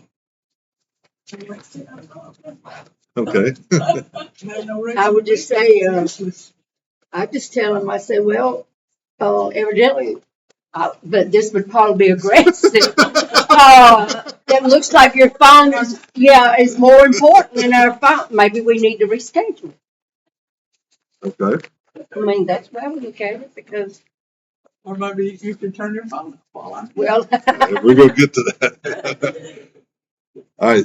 They say, I'm concerned that these distractions are distracting from our caring visit and limiting how well we can talk about your thoughts and feelings. Okay, we were close. no. All right. Now specify what you want. Whatever it says. Yeah, specify what you want. How would you do that? If I'm here, I want to be here because I'm here to share the time with you, and you're sharing your time with somebody else. Okay. I mean, I'm not here. Should I even be here? Am I in your way? Right. Am I- And I think that's perfectly. I mean that I think that could go in the second thing. That's how you really feel. I feel like I'm interrupting something that's more important to you than this time that we have together. What would you say to him? That you specify what you want. What would you say to him? What would you say? What would you say to the care receiver about the situation?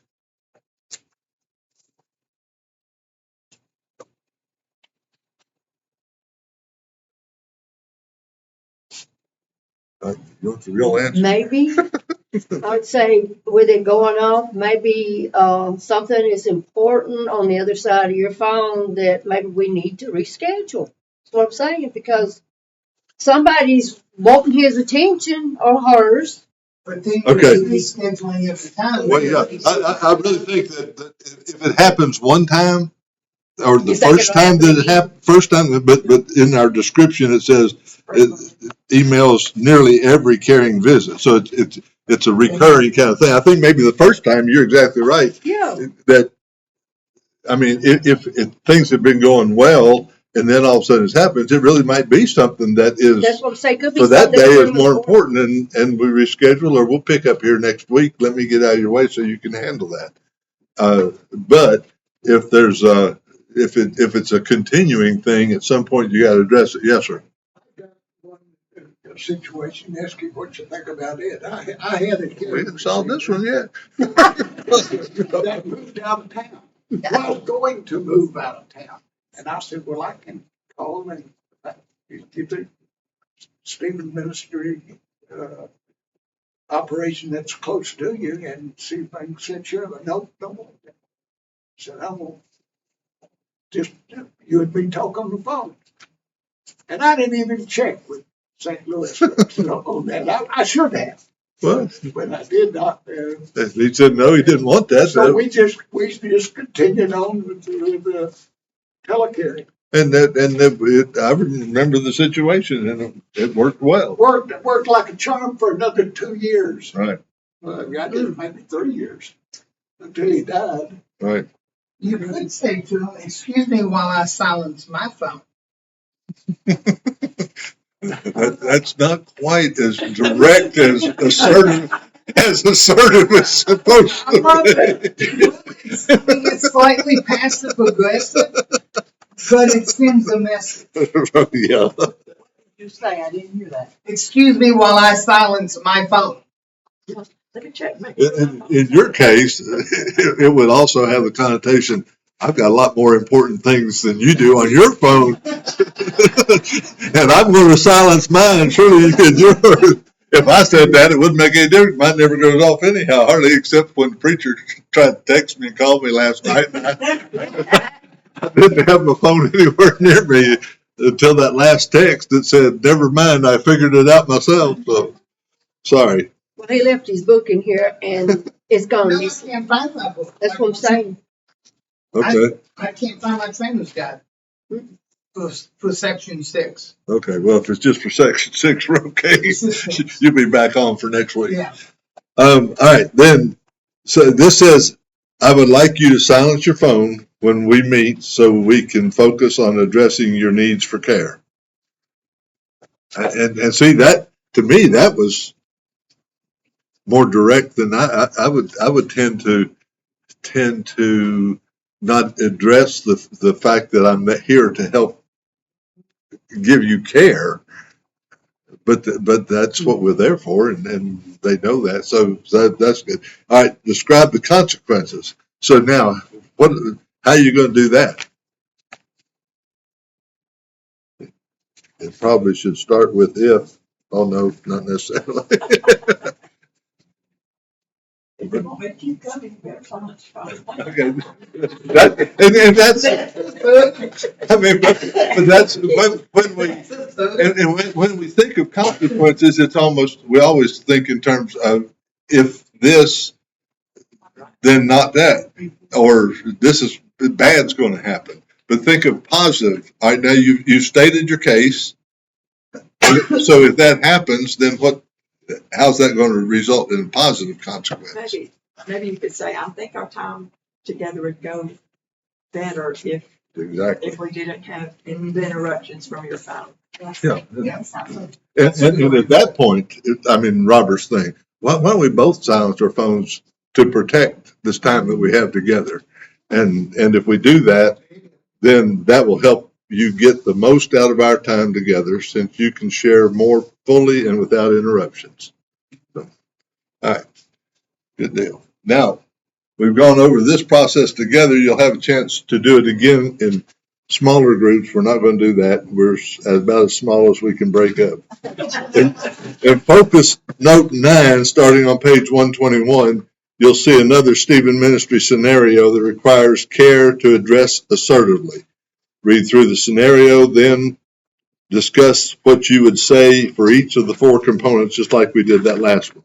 All right, so let's do that one more, and then we'll move on to Doyle's panel. You started meeting your care receiver about a month and a half ago, so you have met, let's say, 5, 6 times. A couple of weeks into the caring relationship, your care receiver gave you a small token of their appreciation, which you accepted gladly. The next week, though, your care receiver gave you another gift, this one a little more expensive. You told your care receiver they really didn't need to do this, that you were glad to help them and didn't expect anything in return. But the pattern continued for the next couple of weeks, with each successive gift becoming more extravagant. The gifts are starting to go beyond what a Stephen minister can reasonably accept from a care receiver, so you decide it's time to be more assertive about discouraging these gifts. What would you say first of all, what would you say to describe the situation?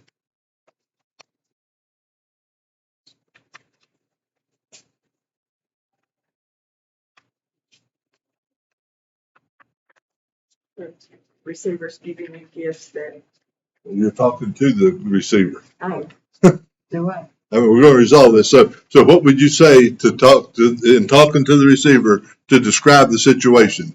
How would you open the conversation? Yeah, so they know what we're going to be dealing with.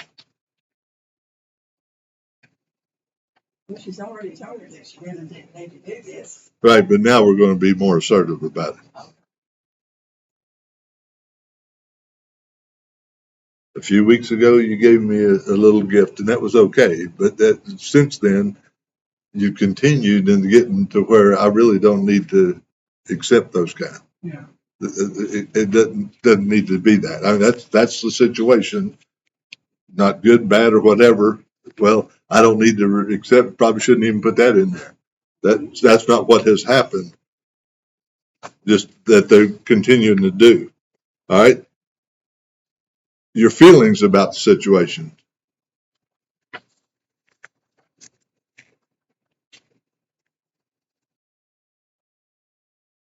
Well, for me, it would make me uncomfortable. That makes it bad that they're giving it. Okay. I realize that they are, I guess, wanting to do that, but I'm here to help you. I'm not here to. And I think expressing both of those, acknowledging the fact that I appreciate the fact that you want to show your gratitude, but that's not what we're here for.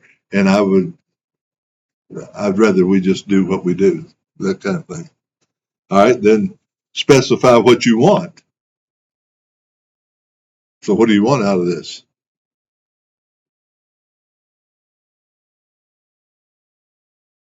I can't wait to see what you're going to bring next week. I don't.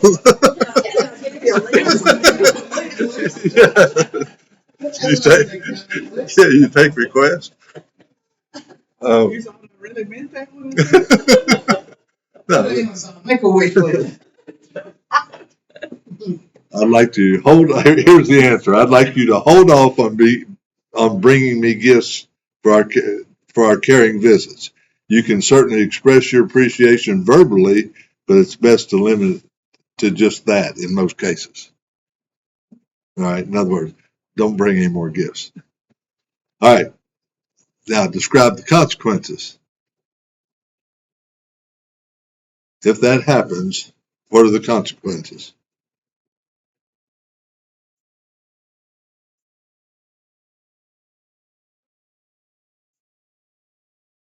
If that happens, if she quits bringing gifts, then what?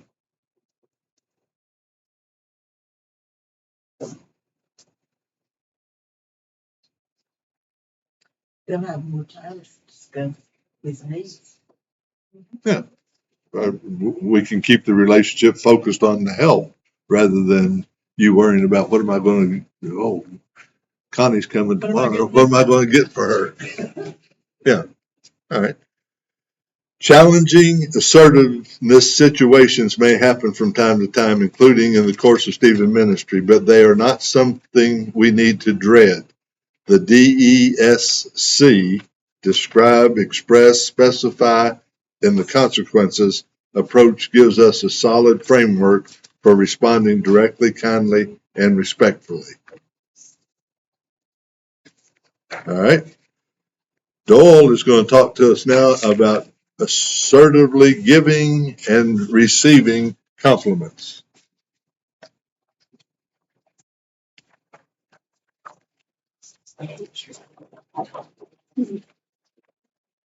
This is, you've given this sheet, if we go work on it. One area where people sometimes struggle with communicating assertively is expressing or receiving compliments. As you read in chapter 10, we have in your book, you may have heard people say something like, well, they already know how I feel, so I don't need to actually say it. With the training you've received, you know that's not assertive relating. Even when we think people know how we feel about them, they do need to hear us say so. Sometimes it can be just as difficult to receive a compliment. We don't want to give the impression that we lack humility, so we brush off the compliment by saying something like, it's not that really of that big a deal. Or that doesn't sound really assertive either. Or you're making me sound a lot better than I am. The best response to a compliment, however, is to assertively to say thank you. And in most cases, that's all that needs to be said. Now, we're going to do something. I want you four to choose somebody to start.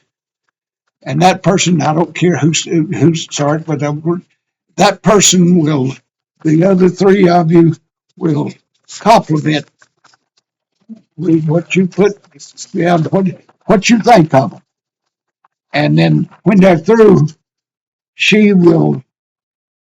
that one person will assertively respond to the compliments. Understand it? No, I didn't get the piece of paper till 20 minutes I ago. think Sherry got the compliments that I compliment Sherry. Yes, She's compliments me back. not yet, no. But you compliment Sherry, then Hazel compliments Sherry, and then what's your name?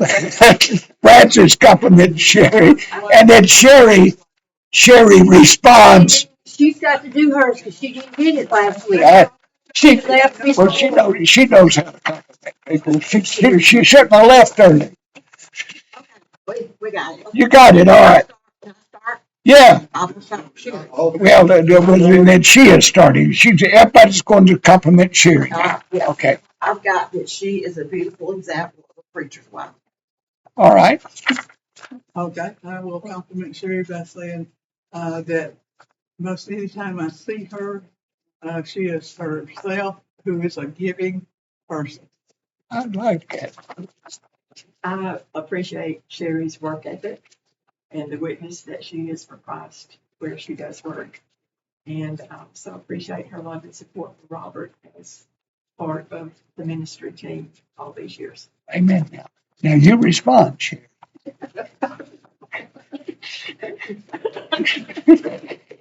Thank you. I never thought of it that way. I mean, I appreciate the compliment. Because I don't think of that as myself. Yeah, it takes a special person to be in this. Good. All right. The second person. Let's just go around and Francis. I just, no, I haven't done Francis. I didn't do Francis. No, Francis. Everybody needs to do Francis now. Yes. Sherry, just start with what you like about Francis. Well, what I like about Frances, the way I look at her, she's a good person, a hard worker. Every time I see her, she's always working. She's always going somewhere. Um, you can always count on her. After Yes. Francis is one of the hardest working people I know. She doesn't back down from any job. She does whatever's asked of her. I appreciate Frances's the passion and her desire to help people. I know she's on several different organizations that do that sort of thing. I also appreciate that she has taken something not good, her breast cancer, and has used it for good to become a volunteer for Women Babies and helping other women with breast cancer. And you respond. I mean, Not an individual, just, yeah. Yep. thank you. I appreciate And that's, it. Give me that.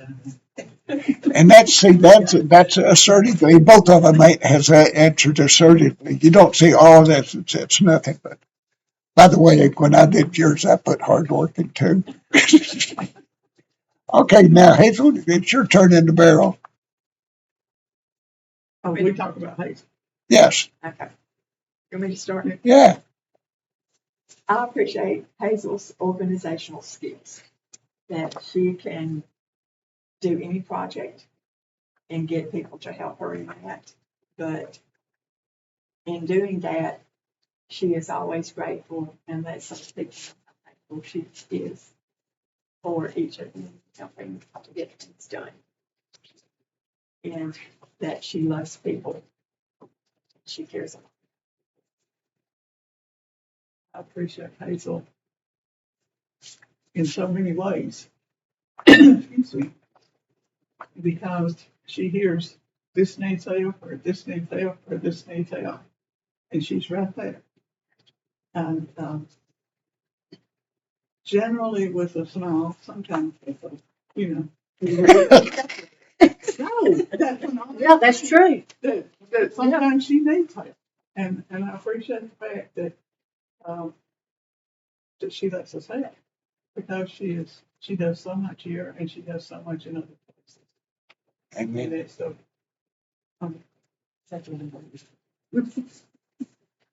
Well, it's like everybody, you are a hard worker.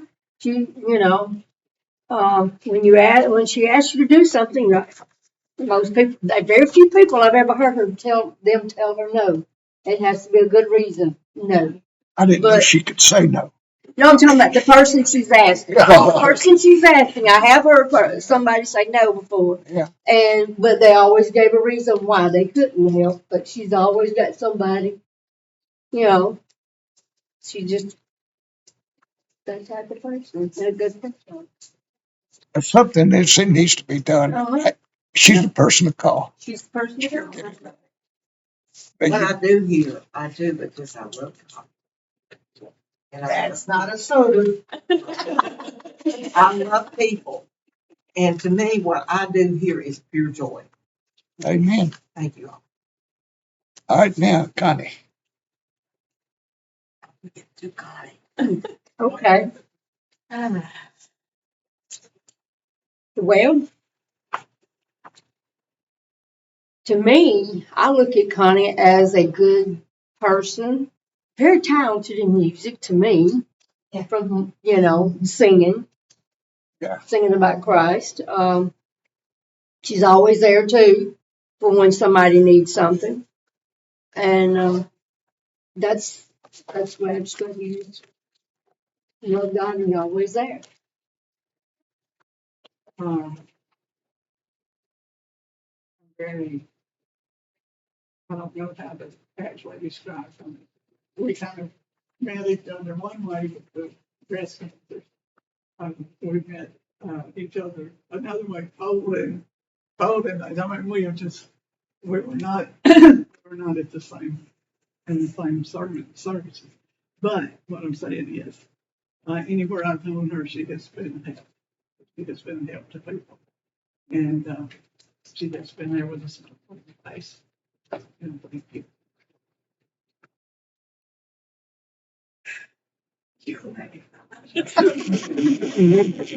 That's not a subject. Oh, I'm sorry. I have a lot of respect. I forgot I was supposed to be. She's always there about any situation. She and I have a very special relationship from when I first came here. And I don't know what to do with that. Connie, you get to respond. Thank all of you for what you've said. I don't find it real easy to take compliments, but I know that what you said is heartfelt, and I appreciate that. And why don't just all of us in a little group discussion, what did you feel about this exercise? How did you feel about it? I was, What's the hardest thing to do? Accept what they say to you. Yeah. This, the responding to the compliment. I mean, we don't. And everybody really means what they say, but then us who are receiving compliments kind of don't feel worthy. Don't feel. Don't feel like we actually do that kind of I think you ladies and probably everybody else that we're close with, I said the same thing about every one of you that y'all said about that person. And I also find it hard to respond to compliments. Okay. Robert, are you doing the caregivers campus? Compass. You borrowed your book. My book is disappeared. I didn't bring on last week. No, I need the one that he's got. Oh, okay. You have that. Where are we at? Caregivers compass? Caregivers compass.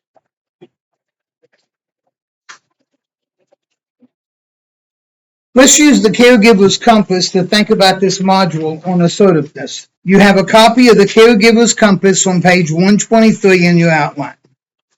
As we discuss the 4 points in the center of the caregiver's compass, write words or sentences that summarize what you learned about each point. Let's begin with the point on top, compassionate. What are some short phrases or some short words that you can think of that today taught you about being compassionate or having compassion?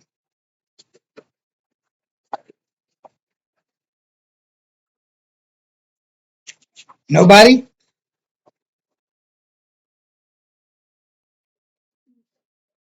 have that understanding. There you go, understanding.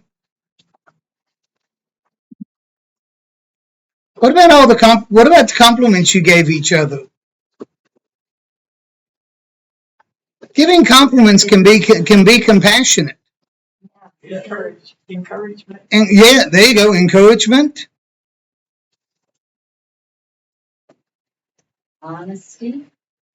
honesty. Talk about being honest with your receivers. What about full of faith?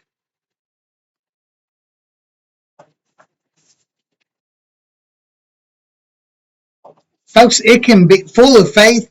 It can be faithful to be assertive with someone and express your feelings to better help them.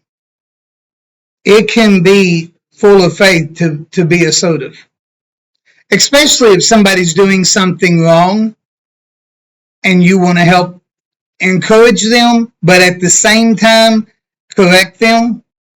Like the examples that we did with Bob. Yeah, like the examples that where the two situations Bob read, where it was time to be assertive and to kind of refocus your care receiver. What about skilled? I think continued study. Ma'am? Continued study. Continue to study. Did you know that according to statistics, and I don't remember the exact number, but it's well above 60 some odd, almost 70% of the population does not feel like that they are good at being assertive. Being assertive is a skill. When the right there, skilled around the caregiver's compass, the skill here is learning how to be assertive. It's maybe setting boundaries or that. There you go. Setting boundaries. That's a major skill that a lot of people don't have. It's a very, very important skill. It is. I'm not good at saying no because honestly, I'm not assertive enough sometimes. I think negotiation is also a skill to learn. Yes, negotiation is a great skill when you're talking about being assertive. Any others? What about trustworthy?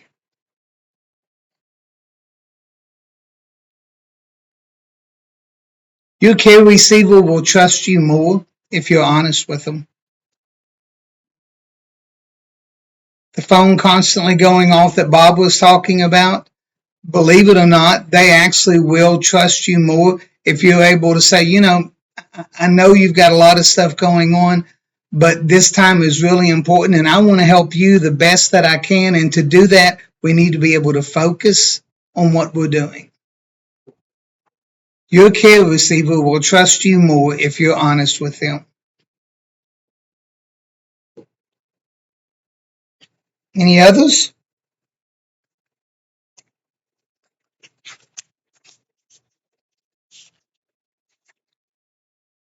I'm excited to see what will happen in our lives as we practice assertive living and grow in our communicating and relating.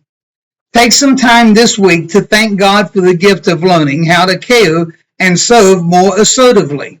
Continue to work on this each and every day and hold one another accountable for assertive behavior and communication, both throughout the rest of the Stephen Minister training and during ongoing supervision.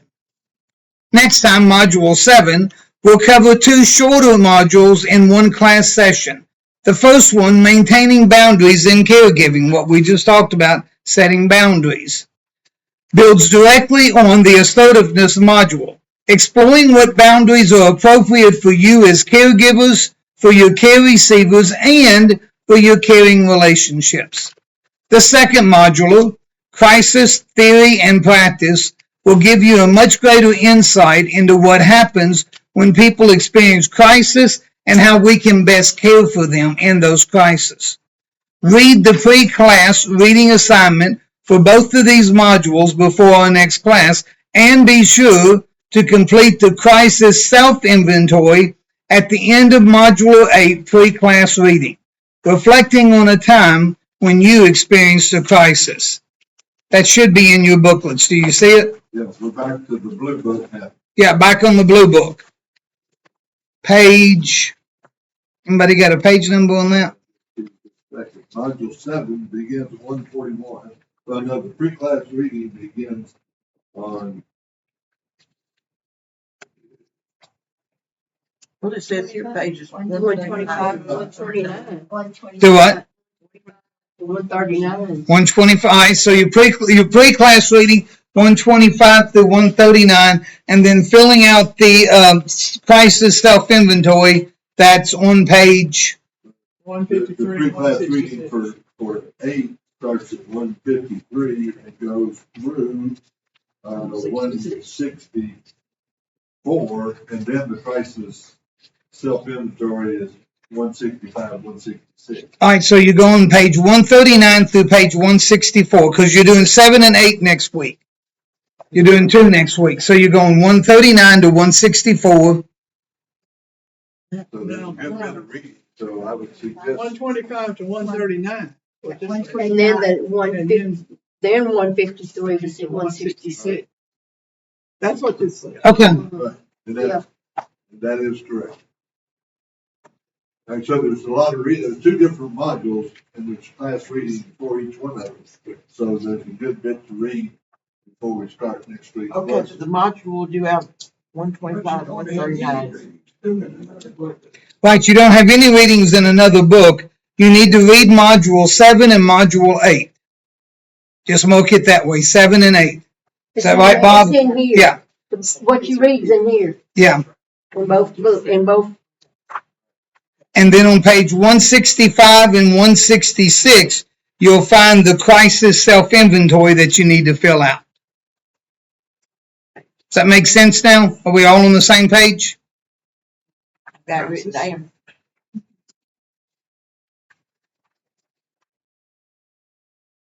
Okay. Okay, we got it now?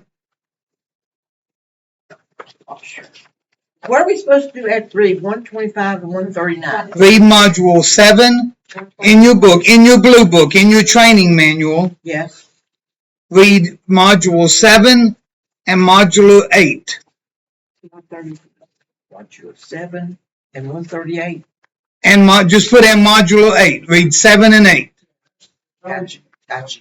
Instead of page numbers, just read those 2 modules. At the end of 8 is your crisis self-inventory. Fill that out. That's at the end of module 8. Gotcha. That's the 10 questions. That's the 10 questions, exactly. Just fill it out in your book. Yeah, just fill it out and don't tear it out. Just fill it out inside your book. And this will get us up through Christmas break. So we'll actually get to knock out 2 more modules before we break for Christmas. Let's have a closing prayer. Heavenly Father, you have gently and firmly blessed us with more than we could ever have asked for.